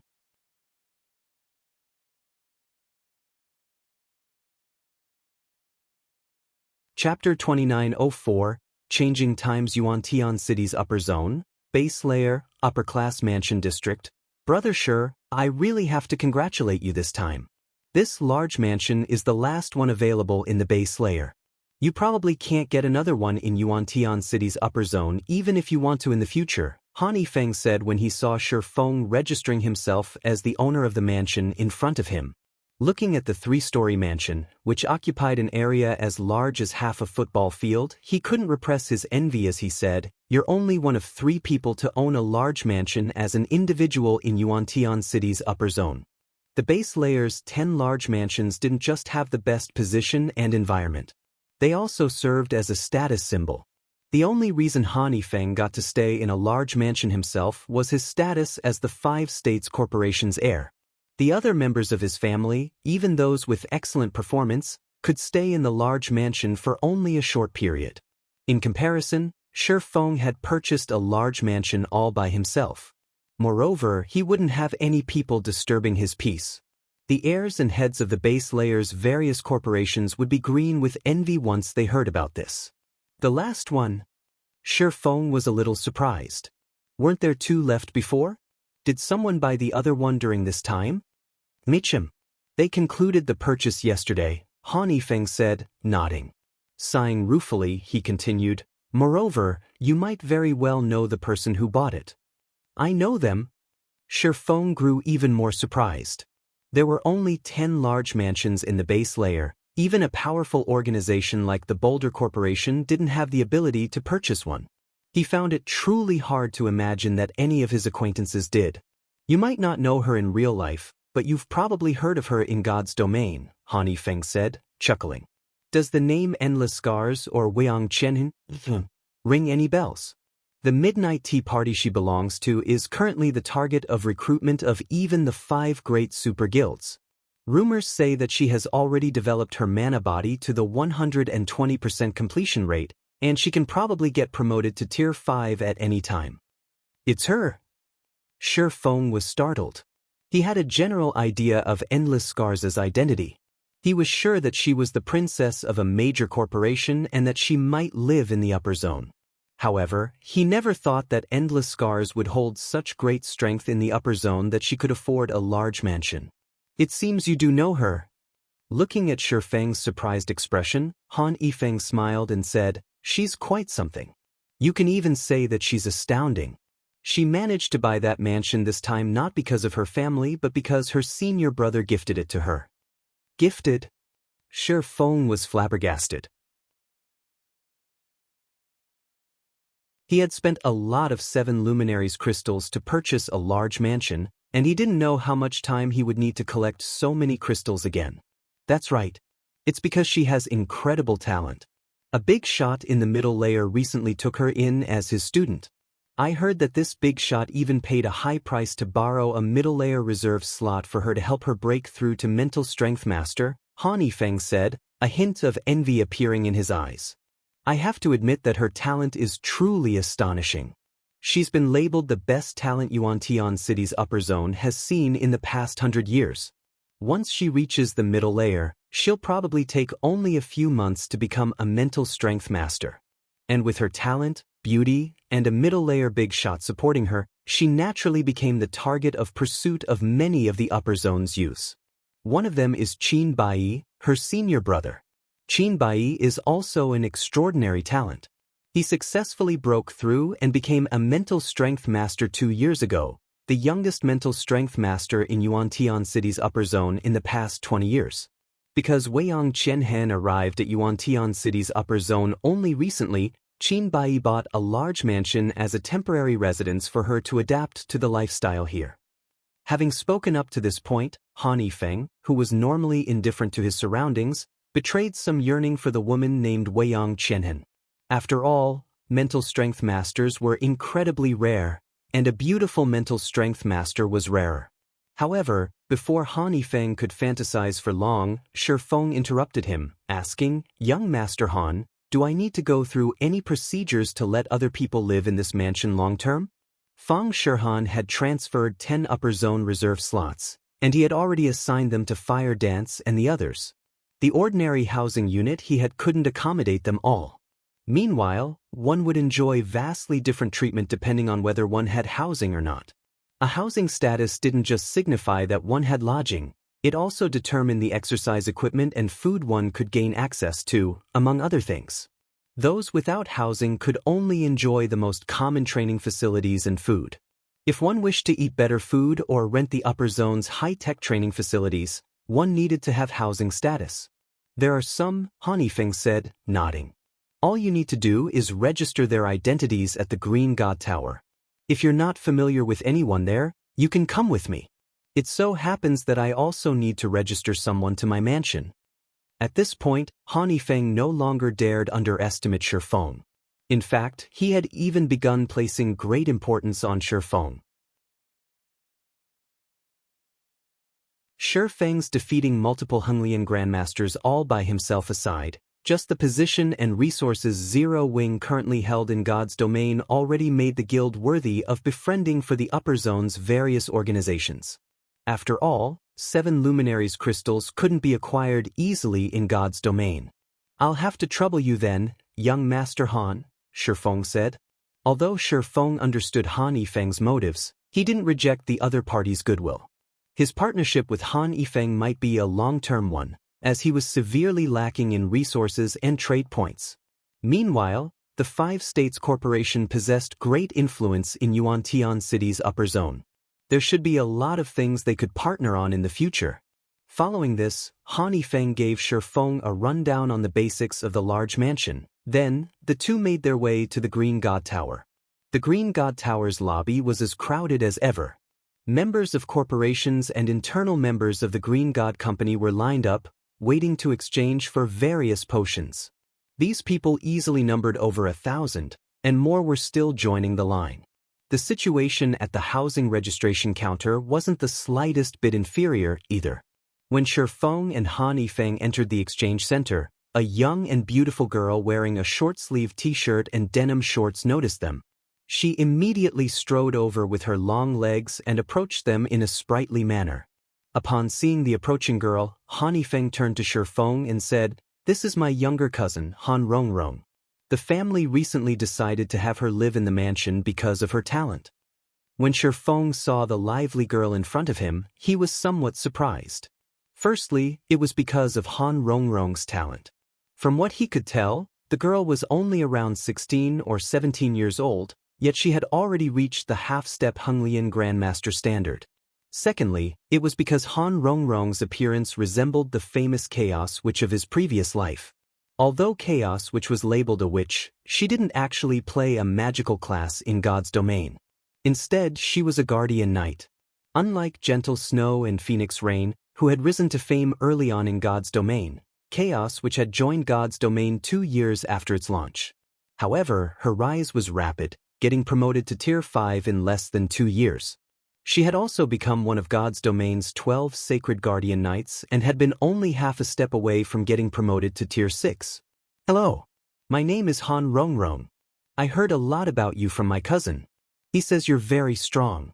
If there's an opportunity, we must have a spar with each other," Han Rongrong said as she looked at Shifeng with eyes sparkling with curiosity and fighting spirit. "Rongrong, stop messing around. Brother Shi can defeat even Henglian grandmasters." Someone who isn't even a Henglian grandmaster has no business challenging him, Han Yifeng said as he glared at Han Rongrong. After taking a deep breath, he continued, "Let's head to the VIP hall to get the residence registration done." However, Han Rongrong paid no heed to Han Yifeng's scolding. She even made a funny face at Han Yifeng. While following behind her cousin, she quietly observed Shifeng, the rumored extraordinary expert. The Green God Tower's VIP hall, located on the 22nd floor, was dedicated to receiving people of a certain status in the base layer. The base layer's average resident couldn't come here even if they wanted to. Only heirs of major corporations like Han Yifeng had the qualifications to do so. However, the so-called VIP hall wasn't anything special. It merely functioned as a specialized housing registration center. VIPs seeking to exchange for points and items still had to line up downstairs like everyone else. When Han Yifeng, Shi Feng, and Han Rongrong entered the VIP hall, they found it nearly empty. Read latest chapters at Wuxia World. However, upon seeing a group of 5 in the hall, Han Yifeng couldn't help tensing up. Of the 5, 4 were male and 1 was female. 3 of the 4 males were the top 3 rankers of the current contribution competition, while the last was a young man clad in white. As for the female, she was a beautiful young woman in a blue dress with an indifferent expression. Currently, the 4 males surrounded the woman. This woman was none other than Wuxia and Xianxia, or Endless Scars, the person Han Yifeng mentioned earlier. When Shi Feng's group entered the hall, Wuxia and Xianxia shifted her gaze toward them. Before Shi Feng and the others could react, she suddenly made her way toward them, causing Han Yifeng to widen his eyes in shock. Shi Feng, right? Or should I call you Guild Leader Black Flame? Wuxia and Xianxia said, smiling faintly as she took in Shi Feng's dazed expression. You deceived me so badly before.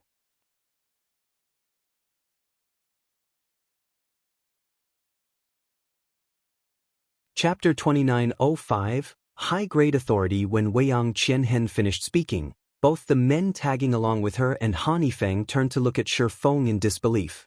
Wuxia and Xianxia's tone was gentle. Although her words sounded reproachful, they were actually intimate. Han Yifeng found the situation particularly unbelievable.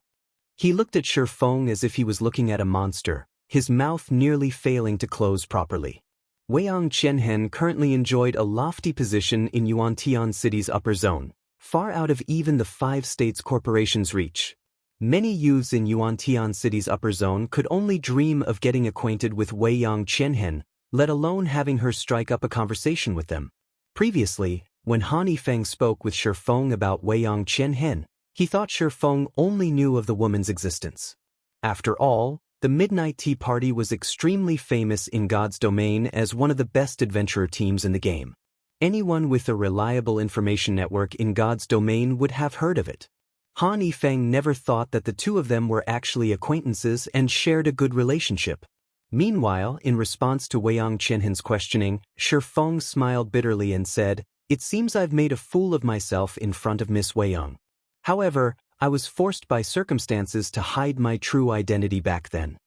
You sure know how to act mature, Wuxia and Xianxia said sourly. Previously, she had thought Shi Feng was older than her, at least in his 30s, which explained how he came to possess such incredible strength. Afterward, she had constantly thought of surpassing Shi Feng one day, going as far as to leave the Midnight Tea Party for a long period to train like crazy. After all, Shi Feng had given her a lot of surprises during their initial meeting. She never thought a person could become so powerful. However, just when she thought she was catching up to Shi Feng, she received a shocking piece of news. Black Flame's true identity was actually that of a young man who wasn't even 25. Moreover, he was a bona fide self-made expert who didn't possess the slightest bit of background or expert guidance. She had fallen into depression for quite some time after learning about this. Shi Feng laughed blankly at Wuxia and Xianxin's comment. In reality, it wasn't wrong to say that he was a man in his 30s.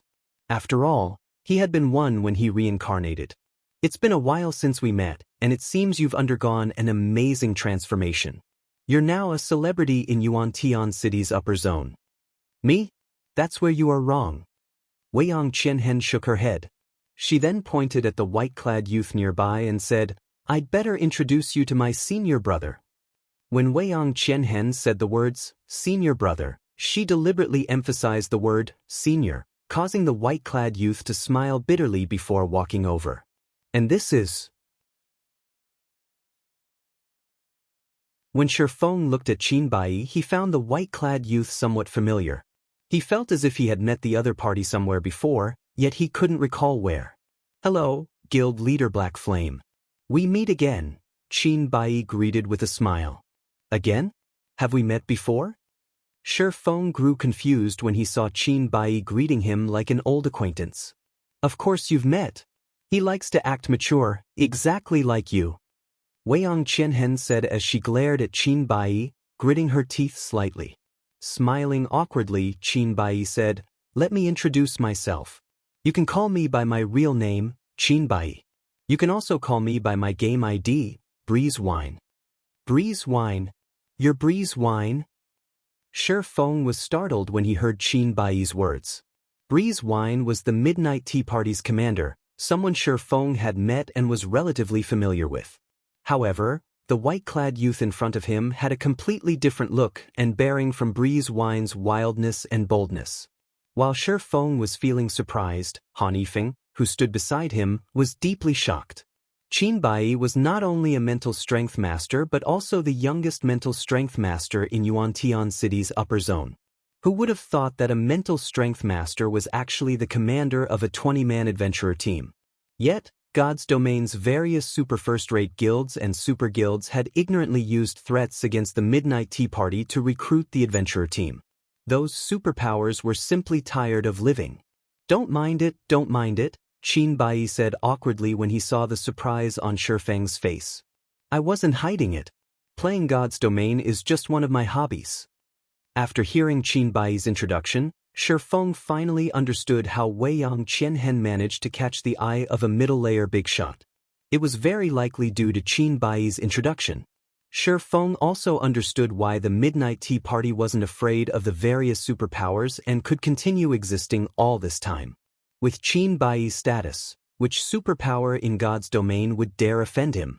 Seeing Shi Feng in deep thought, Qin Bai took the initiative to say, "Guild leader Black Flame, you and your friends must be here to register your housing status as well, right? We are also here to deal with housing matters. Why don't we get it done together?" "I'll be in your care then," Shi Feng said, accepting the offer. There were still a few people lined up, waiting to get their business done in the hall. If Qin Bai was willing to help expedite the procedure, it was naturally good news for Shi Feng. After all, the sooner he got Gentle Snow and Aqua Rose into the large mansion, the sooner he could alleviate the stress on their mind. Naturally, Han Yifeng also didn't refuse the offer. He wanted nothing more than to establish a connection with Qin Bai right now. Although the Five States Corporation had a solid foundation in the base layer, the influence the corporation held in the upper zone was still insignificant compared to Qin Bai's. If Han Yifeng could get acquainted with Qin Bai now, he would have an easier time when he entered the middle layer. After all, the middle layer wasn't an easy place to survive in. The competition there was even fiercer than in the base layer. Subsequently, the group had all its needs taken care of in less than 10 minutes. When the group arrived at the Green God Tower's entrance and was about to part ways, a commotion erupted from the street outside. The next moment, a maglev car suddenly descended from the sky and landed in front of the entrance, catching the attention of all the nearby pedestrians. Although the upper zone allowed residents to drive their own cars, that was limited to road use. Cars were prohibited from flying. The only ones allowed to do so were people with very high status in the upper zone. After the maglev car parked in front of the Green God Tower's entrance, two people, one young and one old, emerged from it. The young man was none other than Lu Tiandi, Starline Corporation's current heir. However, Lu Tiandi showed none of his usual arrogance, standing humbly and respectfully behind the black-robed elderly man. At this old man's appearance, many of the corporation heirs present gasped reflexively. Han Yifeng's expression even paled when he saw the man. Why would he come here personally? Han Yifeng's eyes were filled with disbelief as he looked at the approaching black-clad elder. This was because the black-clad old man was none other than the Infinity Master of Haitian City's upper zone, a mental strength master holding 2-star high-grade authority in the upper zone. In the upper zone, the Green God Company would award anyone who had become mental strength masters with high-grade authority and permanent residence in the upper zone's middle layer. However, as mental strength masters were not equal, high-grade authority was also categorized into different ranks, from 1 star to 3 stars. Most mental strength masters in the upper zone held only 1-star high-grade authority, with only a small number holding 2-star high-grade authority. 4 2-star authority holders, their position in the middle layer rivaled the middle layer's general managers. The Green God Company awarded those who reached 2-star authority with 1 permanent reserve slot for the middle layer and the authority to banish disrespectful mental strength masters from the upper zone for a duration of 1 to 3 years. Meanwhile, Han Yifeng knew that the Infinity Master, Fu Jiuzhong, held a slight grudge against Shi Feng. However, in his opinion, someone like Fu Jiuzhong had no reason to take action personally. At most, the Infinity Master would send some of his subordinates to harass Shi Feng. Doing more wouldn't be befitting of his status. Yet, contrary to Han Yifeng's expectations, Fu Jiuzhong had made a personal visit to Yuantian City's upper zone. After arriving before Shi Feng, Fu Jiuzhong demanded with a lofty aura, "Are you Shi Feng? The one who caused my student, Wang Xianming, to get kicked out of the upper zone?" When Fu Jiuzhong finished speaking, the surrounding passers-by couldn't help looking at Shi Feng with pity. At the same time, they also wondered who Shi Feng was to warrant the Infinity Master's direct intervention. Moreover, based on Fu Jiuzhong's tone, if this situation wasn't handled properly, he might very well utilize his authority to banish Shi Feng from the upper zone for some time. And once outside the safe zone known as the upper zone, Shi Feng was unlikely to keep his life. At this time, Qin Bai stepped forward with a smile and said, "Master Fu, this person here is my friend. Is there perhaps some misunderstanding here?" "Misunderstanding? I don't think so." Glancing at Qin Bai, Fu Jiuzhong said, "Also, you'd best not interfere in this matter.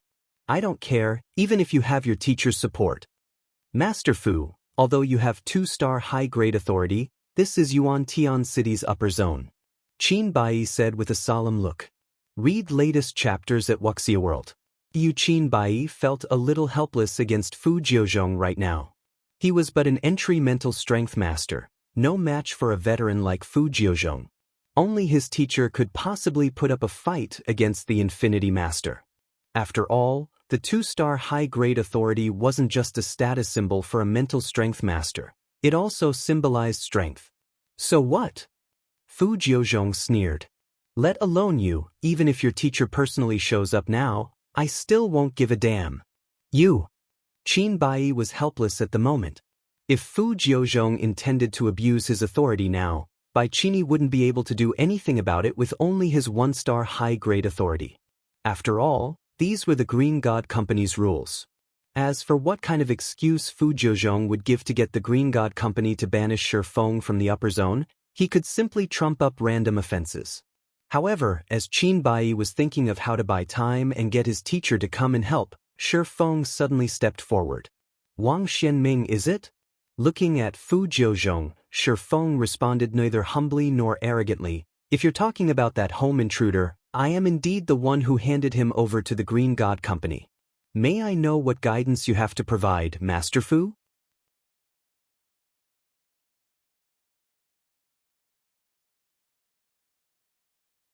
Chapter 2906, Combating a Mental Strength Master. Although Shi Feng spoke in a tone that was neither humble nor arrogant, the surrounding passers-by and Han Yifeng couldn't help falling silent, a hint of shock appearing in their eyes. That's the Infinity Master he's talking to. Has he lost his mind? Han Yifeng felt his legs weaken when he saw Shi Feng's unyielding attitude. For long-time residents of the upper zone, mental strength masters were existences that shouldn't be provoked, all the more so a mental strength master with 2-star high-grade authority.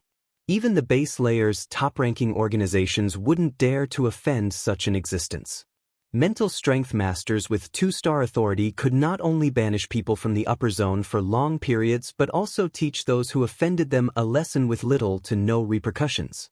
While the Green God Company might penalize the mental strength master by deducting their trade points and contribution points, such penalties were nothing for a mental strength master of such caliber. Although Shi Feng's words and manner of speaking couldn't be considered offensive to Fu Jiuzhong, it was still a slap to the face for the Infinity Master. Han Yifeng failed to understand why Shi Feng would step forward himself instead of letting Qin Bai cover for him. In his opinion, Shi Feng's action was simply insane. At this time, let alone Han Yifeng, even Han Rongrong, who had been quite courageous before and even dared to challenge Shi Feng, shuddered involuntarily in fear.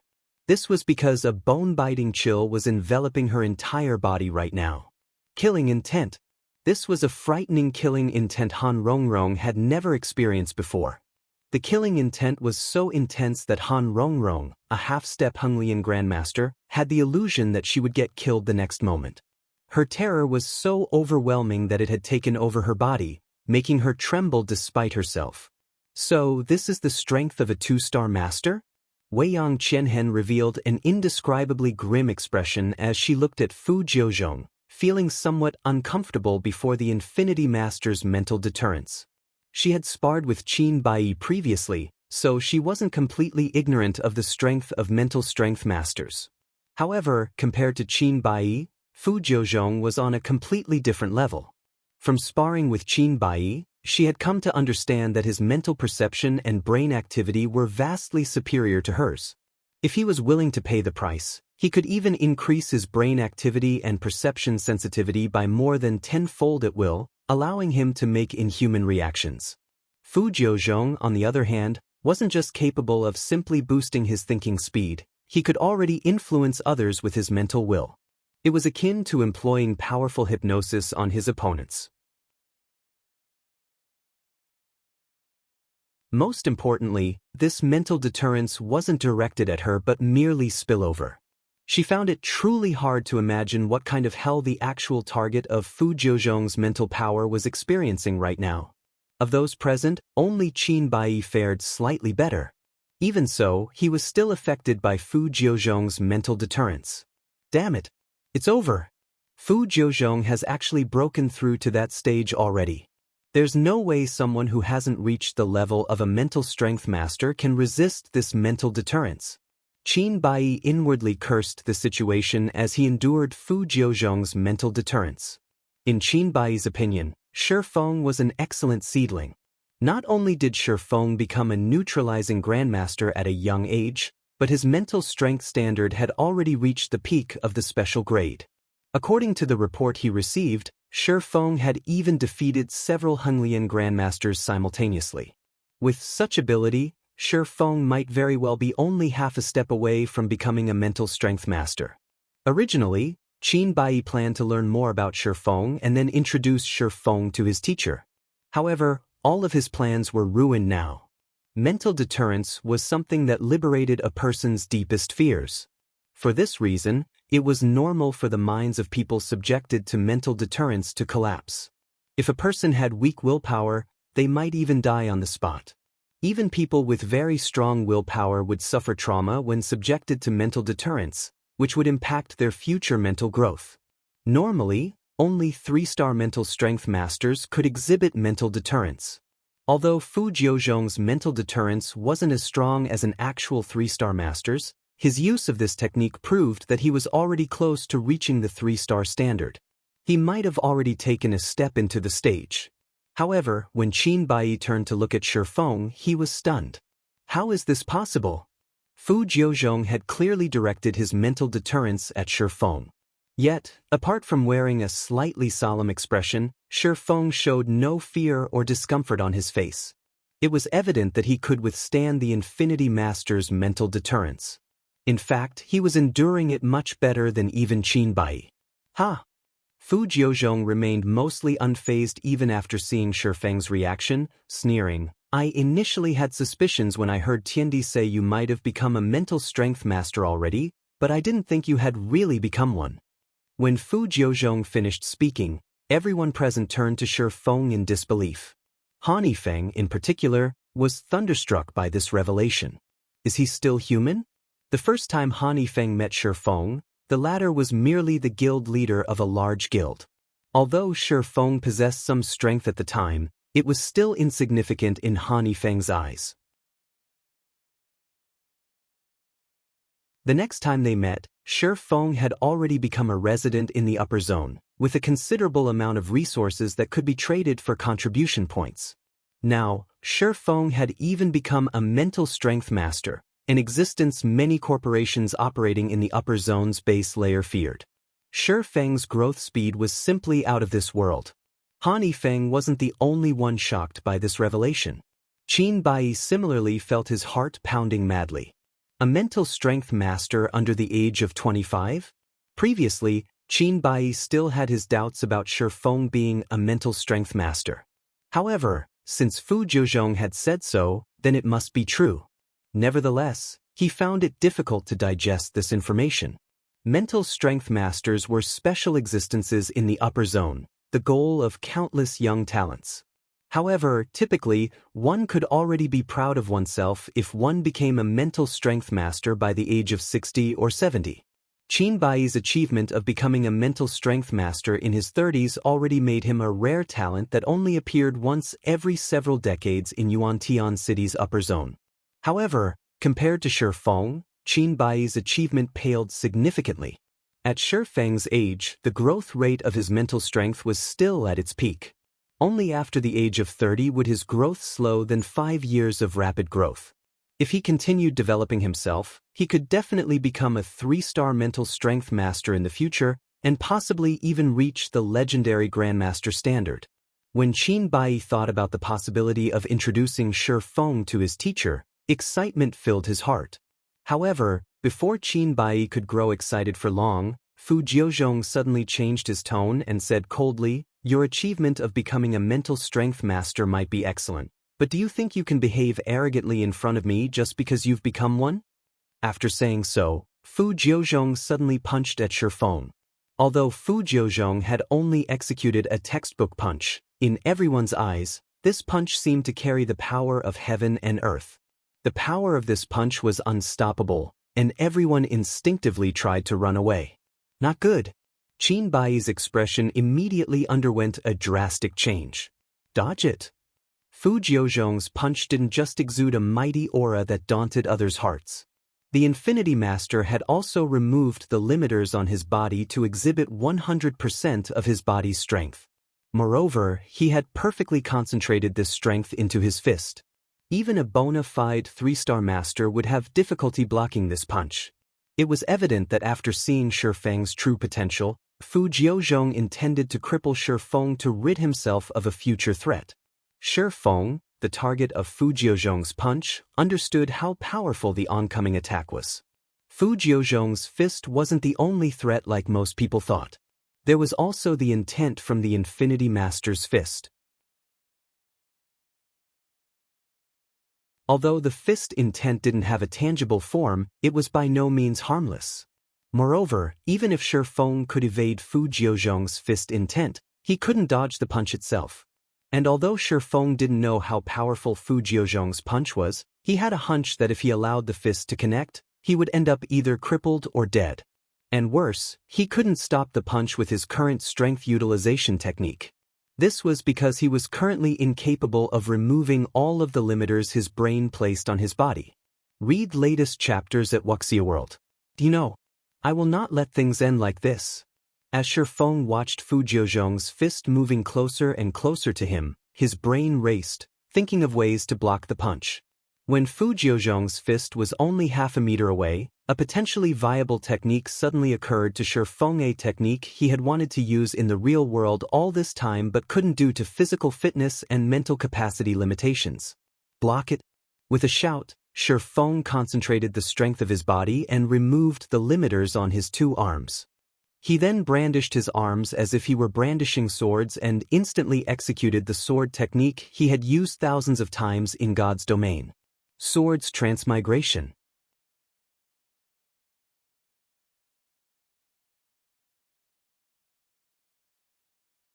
Chapter 2907.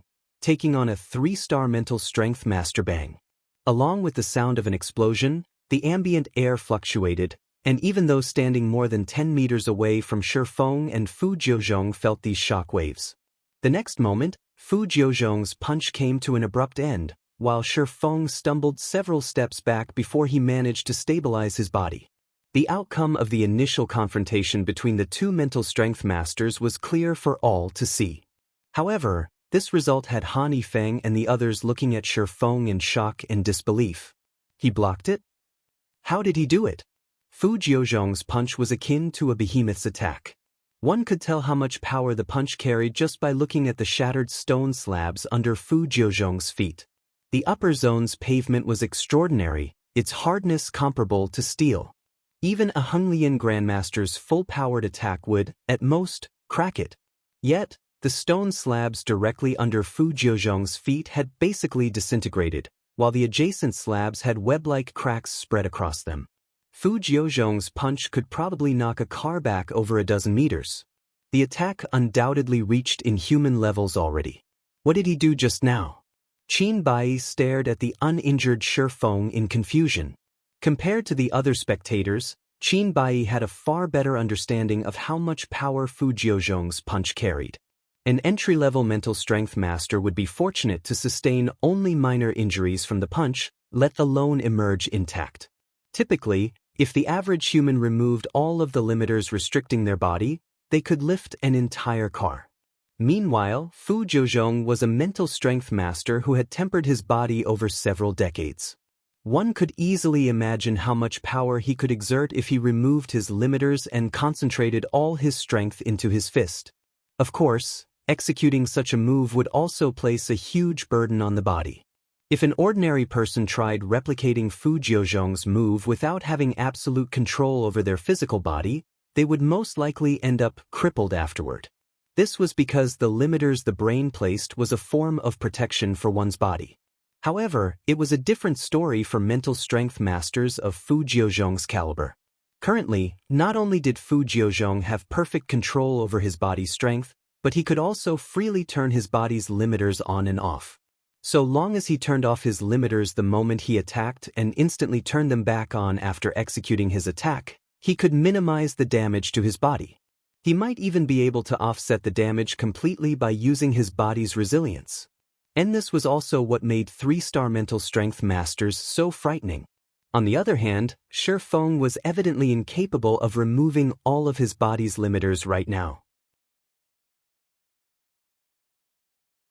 Yet, by relying on a strange technique and incredible speed, he had successfully blocked Fu Jiuzhong's punch. More precisely, he had deflected the power of the Infinity Master's punch and received only part of the attack's power and impact. This feat was simply incredible. In reality, Qin Bai wasn't the only one surprised by this outcome. Shi Feng himself felt shocked and ecstatic. He never thought his plan would succeed. Although he had failed to fully replicate Sword's transmigration just now, the incomplete technique still allowed him to resist Fu Jiuzhong's full-powered blow. However, Shi Feng now felt his mind stagnating slightly due to using Sword's transmigration with his mortal body. His brain had evidently overloaded itself to enable his body to execute the technique. He diverted my strength? Fu Jiuzhong eyed Shi Feng in incomprehension. He couldn't understand how Shi Feng's 2 strange chopping strikes had managed to scatter the power in his fist. At the moment of contact, he had felt some kind of power invade his body and deform his posture slightly. This, in turn, caused the power of his punch to plummet and allowed Shi Feng to escape unscathed. Was it luck? Fu Jiuzhong shook his head, dismissing his thoughts. He promptly dashed toward Shi Feng and executed a flurry of punches, giving him no time to catch a breather or create another miracle. Fu Jiuzhong had come to Yuantian City's upper zone intending to teach Shi Feng a lesson, have Shi Feng give up a significant portion of Zero Wing's shares, and avenge his student. After seeing Shi Feng's potential, though, he realized there was no way the young man would give up Zero Wing's shares. However, reconciliation between them wasn't possible after Fu Jiuzhong had sent the various corporations' experts after Shi Feng. Fu Jiuzhong also couldn't forgive the arrogant behavior Shi Feng took in front of him. Hence, only one path remained open to Fu Jiuzhong: crippling Shi Feng and utilizing his mental deterrence to arouse Shi Feng's inner fears. Even if Shi Feng was a mental strength master, this would still leave an indelible trauma in his heart. If that happened, Shi Feng's future as a mental strength master would be over. And while Fu Jiuzhong would suffer repercussions from the Green God Company afterward, the penalty wouldn't be anything severe. After all, there was no way the Green God Company would choose to lose a 3-star mental strength master after already losing a young talent. Fu Jiuzhong executed his punches with all his might, without a fixed pattern. Of course, with how fast his attacks were, Fu Jiuzhong couldn't concentrate all his strength into every punch. Hence, the punches he currently executed were significantly weaker than his first one. Even so, they still weren't attacks an ordinary mental strength master could receive. After images of Fu Jiuzhong's fists filled the space between Fu Jiuzhong and Shi Feng. Even ordinary mental strength masters, who could amplify their perception by more than tenfold, couldn't adequately capture every one of these punches with their senses.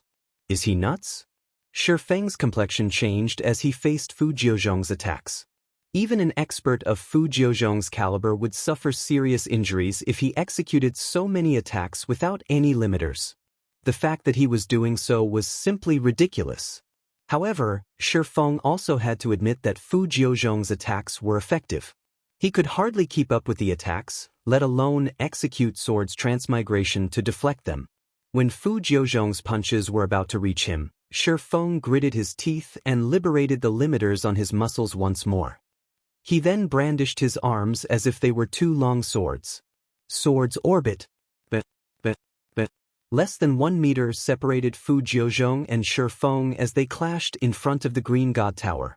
Although none of the surrounding pedestrians could see the arms of either mental strength master, the numerous thunderous explosions and shock waves made everyone feel as if they were standing in a storm. 2 seconds into the clash, Shi Feng began retreating step by step, evidently at a disadvantage. And although Shi Feng had successfully deflected all of Fu Jiuzhong's punches thus far, his complexion grew paler and paler as time passed. Let's see how long you can last. Fu Jiuzhong sneered when he saw Shi Feng's poor complexion. Although Fu Jiuzhong was sustaining heavy damage by executing so many attacks with his limiters fully liberated, the damage wasn't unbearable. At worst, he would have to consume life potions for a month, but all his injuries would eventually disappear as if they never existed. However, it was a different story for Shi Feng. If the young man failed to hold on now, he would be crippled in the future. The seconds ticked by one after another. Qin Bai, who was watching the entire fight, grew increasingly anxious. "Senior brother, is there nothing you can do?" Wang Qianhen asked when she saw Shi Feng's ashen face. In a frustrated tone, Qin Bai responded, "I want to step in, but the fight between them is no longer at a level where I can intervene. I might even make the situation worse for Shi Feng. All we can do is wait for teacher to arrive." Qin Bai wanted nothing more than to intervene in the fight, but he simply lacked the ability to do so. After all, even after pushing his senses to their limits, he still couldn't keep up with Shi Feng's and Fu Jiuzhong's movements. If he charged in recklessly, he might get sent flying by some random attack.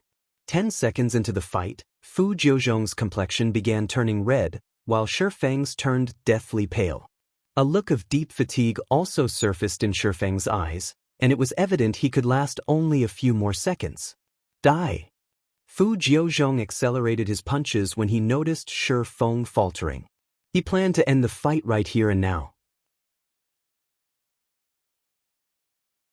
Upon seeing this, Qin Bai reflexively closed his eyes, while Wang Qianhen's complexion turned grim. Just as Fu Jiuzhong's fists were about to overwhelm Shi Feng's defense, a rebuke suddenly echoed in everyone's ears. "Both of you, stop fighting this instant." Although this voice wasn't deafening, it still stimulated everyone's mind and compelled them to obedience. Among those present, only Fu Jiuzhong, Shi Feng, and Qin Bai remained mostly unaffected by the voice.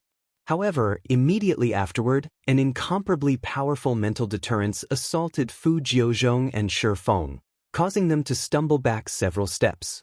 This scene amazed the surrounding spectators, and everyone couldn't help wondering about the identity of the voice's owner. When everyone turned toward the voice's origin, what they saw were 2 people walking out of the Green God Tower's entrance. One was a beautiful woman with her black hair tied into a ponytail, and the other was a white-clad old man walking with a hunched back and a cane. Most of the people present quickly recognized the woman. She was none other than Xia Qingying, the base layer's general manager. The old man Xia Qingying was supporting, though, was someone unfamiliar to them. Only Qin Bai recognized the old man, and he couldn't help a look of panic and disbelief at seeing the old man. Looking at the approaching old man, Fu Jiuzhong gnashed his teeth and yelled, "Wu, I'm only teaching an arrogant kid a lesson. Are you going to interfere in this as well?" The white-clad old man's name was Xia Wu. In addition to being the middle-layer general manager of Yuantian City's upper zone, he was also a bona fide 3-star mental strength master, someone with real authority in Yuantian City's upper zone. Rumor had it that he was only half a step away from becoming a mental strength grandmaster. However, for Fu Jiuzhong, who had just recently become a 3-star mental strength master, Xia Wuyuan wasn't an existence to fear. "Jiuzhong, this is Yuantian City's upper zone. Do you take this place for a joke?" Xia Wuyuan said as he glanced at Fu Jiuzhong. "This matter ends here. Shi Feng is already a talent Yuantian City's upper zone has set its eyes on. I won't sit still if you persist in making a scene." Xia Wuyuan's words thundered in Fu Jiuzhong's ears, causing his expression to turn ugly. Fu Jiuzhong then glared at Shi Feng and said coldly, "Consider yourself lucky today, kid. However, don't think you'll be as lucky next time." After saying so, Fu Jiuzhong got back into his maglev car together with Lu Tiandi and departed the area, disinclined to exchange any more words with Xia Wuyuan. "Teacher, are we going to let Shi Feng go just like that?" Lu Tiandi asked. With them having thoroughly offended Shi Feng, if they didn't cripple Shi Feng now, he would definitely become a thorn in their side with his extraordinary potential. After taking a deep breath, Fu Jiuzhong shook his head and said, "That old ghost is already close to crossing that threshold. I can't go up against him. However, that doesn't mean I'll let that kid off. After I apply for 3-star high-grade authority and get it approved, I'll have one chance to train in the core area and solidify my gains. Once that happens, that kid won't be able to stop me as easily as he did today."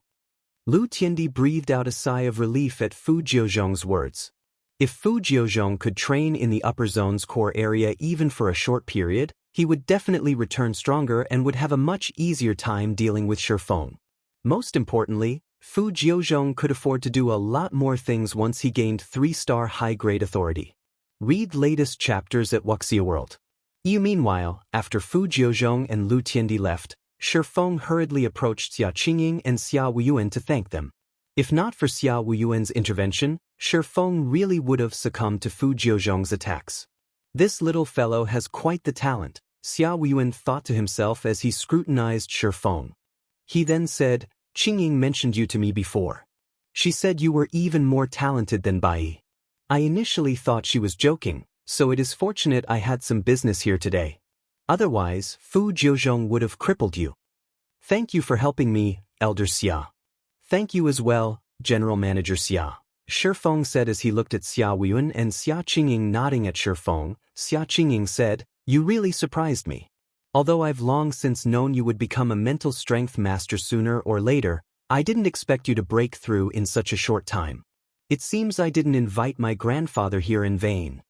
Shi Feng grew a little awkward after hearing Xia Qingying's words, unsure of how to explain himself. After all, his rapid growth was a complete accident. "Ahem, that's enough talking. You'll have plenty of chances to talk in the future," Xia Wuyuan said, faking a cough. He then looked at Shi Feng and said, "Kid, now that you've become a mental strength master, come with me to the middle layer."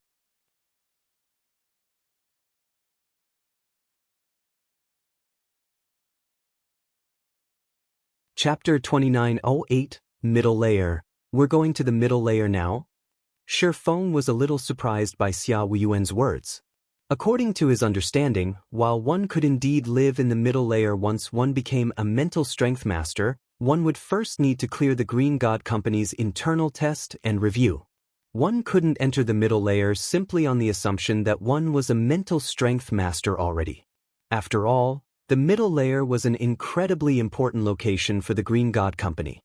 Even the middle layer's official residents needed to undergo strict inspections every time they entered and left. When Qin Bai overheard Xia Wuyuan's words, he was dumbfounded.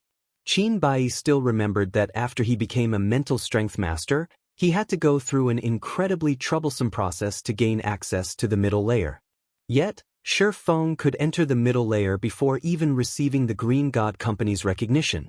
However, Xia Wuyuan indeed had the authority to make such a decision as the middle layer's general manager. Even if Shi Feng weren't a mental strength master, Xia Wuyuan could still bring him into the middle layer, just without official residential status. Of course, although you haven't passed our internal test and review yet, the fact that you held your ground against Fu Jiuzhong proves that you are indeed a mental strength master, Xia Wuyuan said, nodding. He then smiled and continued, since you are now one of Yuan Tian City's upper zone's mental strength masters, you naturally have to get registered at the middle layer immediately. Or are you telling me you don't want the middle layer's residential status? Of course not, Shi Feng said hurriedly. It will naturally be wonderful if I can get my residential status for the middle zone right now. The resources available to the middle layer's residents were beyond the reach of the base layer's residents. Specifically, he could purchase life water once he gained middle layer residential status. Good. Let's go then. After Xia Wuyuan finished speaking, he waved his hand, and a maglev limousine marked with the Green God Company's logo descended from the sky. He then entered the limousine together with Xia Qingying and Shi Feng, and the three of them flew straight toward the mountain's halfway point. At this sight, Han Yifeng and the other corporation heirs aiming to enter the middle layer inevitably grew envious. Brother Shi's status is going to skyrocket now. Han Yifeng was filled with complex emotions as he watched Shi Feng depart. Han Yifeng had constantly been seeking to gain the privilege to live in the middle layer. Yet, Shi Feng now had this privilege at his fingertips. Shi Feng had even gained the attention of Xia Wuyuan, the middle layer's general manager. Even after entering the middle layer, Shi Feng would not have to fear being targeted. What a pity! Qin Bai also sighed inwardly at this situation. If the middle layer's big shots found out about Shi Feng's talent, they would desperately try to get him as their student. Qin Bai's teacher wouldn't be an exception. Now, though, Xia Wuyuan had gotten ahead of everyone. A mental strength master, is it? I'll soon catch up to you. Unlike Qin Bai and the others, when Weiyang Qianhen saw Shi Feng departing for the middle layer, the urge to compete with Shi Feng bloomed in her heart. On the other side, Shi Feng's group arrived in the middle layer after going through multiple electronic scans and inspections. Upon entering the mist-shrouded area, Shi Feng felt a significant portion of his accumulated mental fatigue clear up. The middle layer's recovery effects were drastically better than those of the large mansion's environment. When Xia Wuyuan brought Shi Feng to a mansion flanked by a lush mountainside and a small waterfall, Shi Feng was completely stunned by the environment.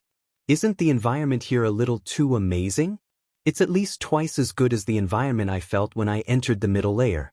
Even without doing anything, I can probably live up to 160 or 170 years old in such an environment, Shi Feng exclaimed as he experienced the changes the mansion's environment brought to his body. This is one of only 20 top-tier mansions in the middle layer. Let alone 160 or 170, a Honglian Grandmaster can live up to 200 here without any problems, Xia Wuyuan said, chuckling. As the Green God Company's life technology continues improving, the lifespan of the middle layer's residents will also increase. Eventually, this place will let even ordinary people live up to 200 years old. As for mental strength masters like yourself, you might live to celebrate your 300th birthday. 300. Shi Feng was a little dazed. 300 years was already enough for a change in dynasties during ancient times. That's right. Although it is still somewhat difficult to reach such an age in the middle layer right now, the improvement is only a matter of time, Xia Wuyuan said, nodding. However, if you become a mental strength grandmaster, reaching 300 won't be difficult at all. Are mental strength grandmasters that strong? Shi Feng asked in surprise. With his current physical fitness, even with the support of life potions and the middle layer's environment, he could, at most, live to around 200 years old. He dared not think about living up to 300. Yet, Xia Wuyuan stated that a mental strength grandmaster could currently live up to 3 centuries. This was incredible. Of course, mental strength grandmasters are much stronger than you think. They can exert 100% control over their brains. To ordinary people, they are no different from gods. The Green God Company's creator was also a mental strength grandmaster, Xia Wuyuan said, awe and envy appearing on his face. Shi Feng was stunned once more. The Green God Company was the most influential corporation in the world. The combined influence of every other corporation worldwide couldn't match the Green God Company's influence. Shi Feng never imagined that the founder of this corporation was a mental strength grandmaster. This was simply unbelievable. Seeing Shi Feng's dazed expression, Xia Wuyuan added, "You, too, have a small possibility of becoming a mental strength grandmaster. It is for this possibility that I brought you to the middle layer.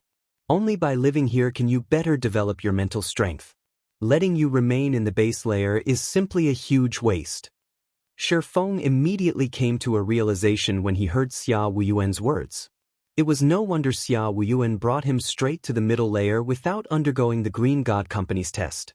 When Xia Wuyuan saw Shi Feng's contemplative expression, he smiled faintly and asked, "You're thinking that with your potential, I'm underestimating you by saying that you only have a small possibility of becoming a mental strength grandmaster, right?" Shi Feng didn't deny Xia Wuyuan's guess. In his opinion, if the Tier 5 concentration standard of God's domain represented the master standard for mental strength in the real world, then the Tier 6 concentration standard should correspond to the mental strength grandmaster standard. Meanwhile, Shi Feng was relatively confident that he could get promoted to Tier 6 in his current state. After all, he had an ancient god's legacy. He even had items that improved concentration, such as the Soul Water and Crystal of Souls. Raising his concentration to the Tier 6 standard with the help of these items shouldn't be difficult. As if having seen through Shi Feng's thoughts, Xia Wuyuan said, "Even if your concentration reaches the Tier 6 standard in God's domain, you will still be a long way from becoming a mental strength grandmaster." According to God's domain's concentration categorization, the Tier 6 concentration standard is only equivalent to the half-step mental strength grandmaster standard. Currently, you are still far from becoming a half-step grandmaster, let alone becoming an actual grandmaster. You are, at best, close to the 2-star master standard. The Tier 6 concentration standard is equivalent to only the half-step mental strength grandmaster standard? Shi Feng was startled. Shi Feng had experienced what it was like to have Tier 6 concentration thanks to the light of 2 worlds, and the experience was amazing beyond imagination. With Tier 6 concentration, he could suppress even ordinary Tier 5 existences with his mental oppression. Tier 4 players that weren't at the peak of Tier 4 would even lose consciousness on the spot. In his opinion, this should already be equivalent to the rumored mental strength grandmaster standard. Yet, according to Xia Wuyuan, that wasn't the case at all. If Xia Wuyuan was telling the truth, then Shi Feng couldn't even begin to imagine how powerful a mental strength grandmaster's mind was. Can you not make it sound as if half-step mental strength grandmasters are very weak? I'll have you know that even Yuan-Tian City's upper zone has only 3 half-step grandmasters, while some of the other upper zones have only 2. Our upper zone is considered above average already, Xia Wuyuan said, rolling his eyes at Shi Feng. Also, I managed to assign you this top-tier mansion only because of one other person's recommendation. Otherwise, even with your excellent talent, you'd only get to live in a basic mansion in the middle layer. You'd need first to become a 3-star master to live here. Another person's recommendation? Shi Feng grew curious. Most of his acquaintances in the upper zone lived in the base layer, and he knew none of the big shots living in the middle layer. You know this person. She's the person you've been secretly investigating. Her ID in God's domain is Phoenix Rain, Xia Wuyuan said. If not for this girl's recommendation, you would have received a similar treatment to the other mental strength masters.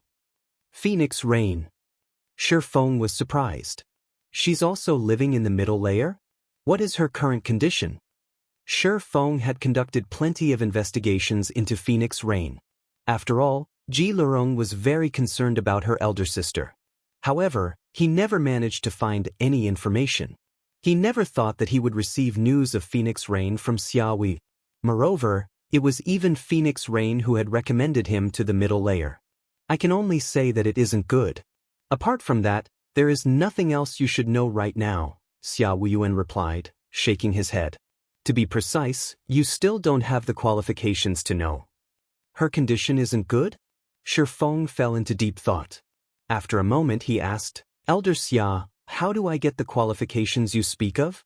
Originally, Shifeng didn't hold much hope of acquiring information about Phoenix Rain. This was because Phoenix Rain's situation definitely involved a huge secret.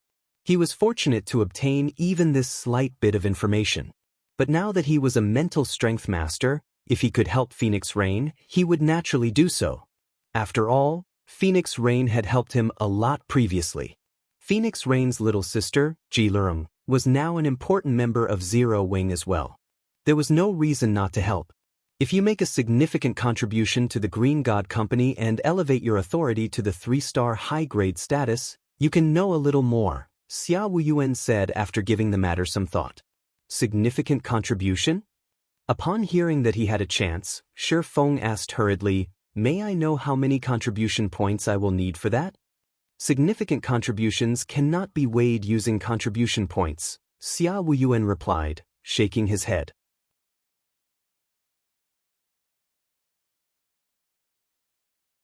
If you want to make a significant contribution, the only available avenue for you right now is driving off the Outer World's NPC army in God's domain. If you can do that, you might even be able to meet with her. Repel the Outer World NPC army? Shifeng frowned slightly at Xia Wuyuan's answer. The Outer World's NPC army was different from the Outer World's player army. After all, the player army didn't even have a single Tier 5 player in its ranks. In contrast, the NPC army had Tier 5 NPCs and might even have demigod-level NPCs. Just stopping the NPC army's advance was already a difficult feat. Repelling it was simply impossible for the Eastern Continent's native forces. Read latest chapters at Wuxia World.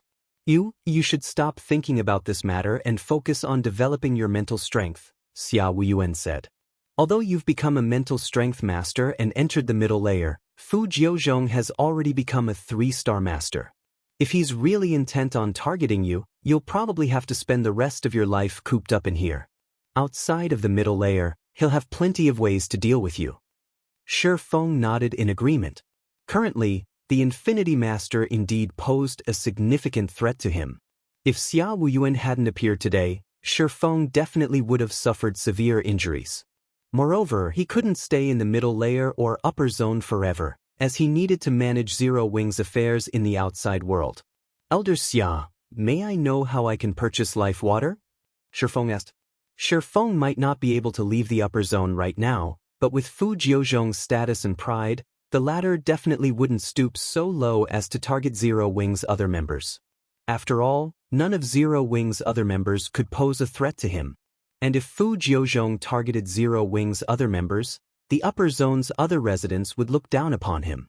However, Shifeng couldn't discount the possibility of Fu Jiuzhong having the upper zone's various corporations secretly target Zero Wing either.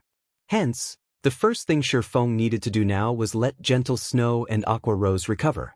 With their strength, protecting Zero Wing from Fu Jiuzhong's henchmen wouldn't be difficult.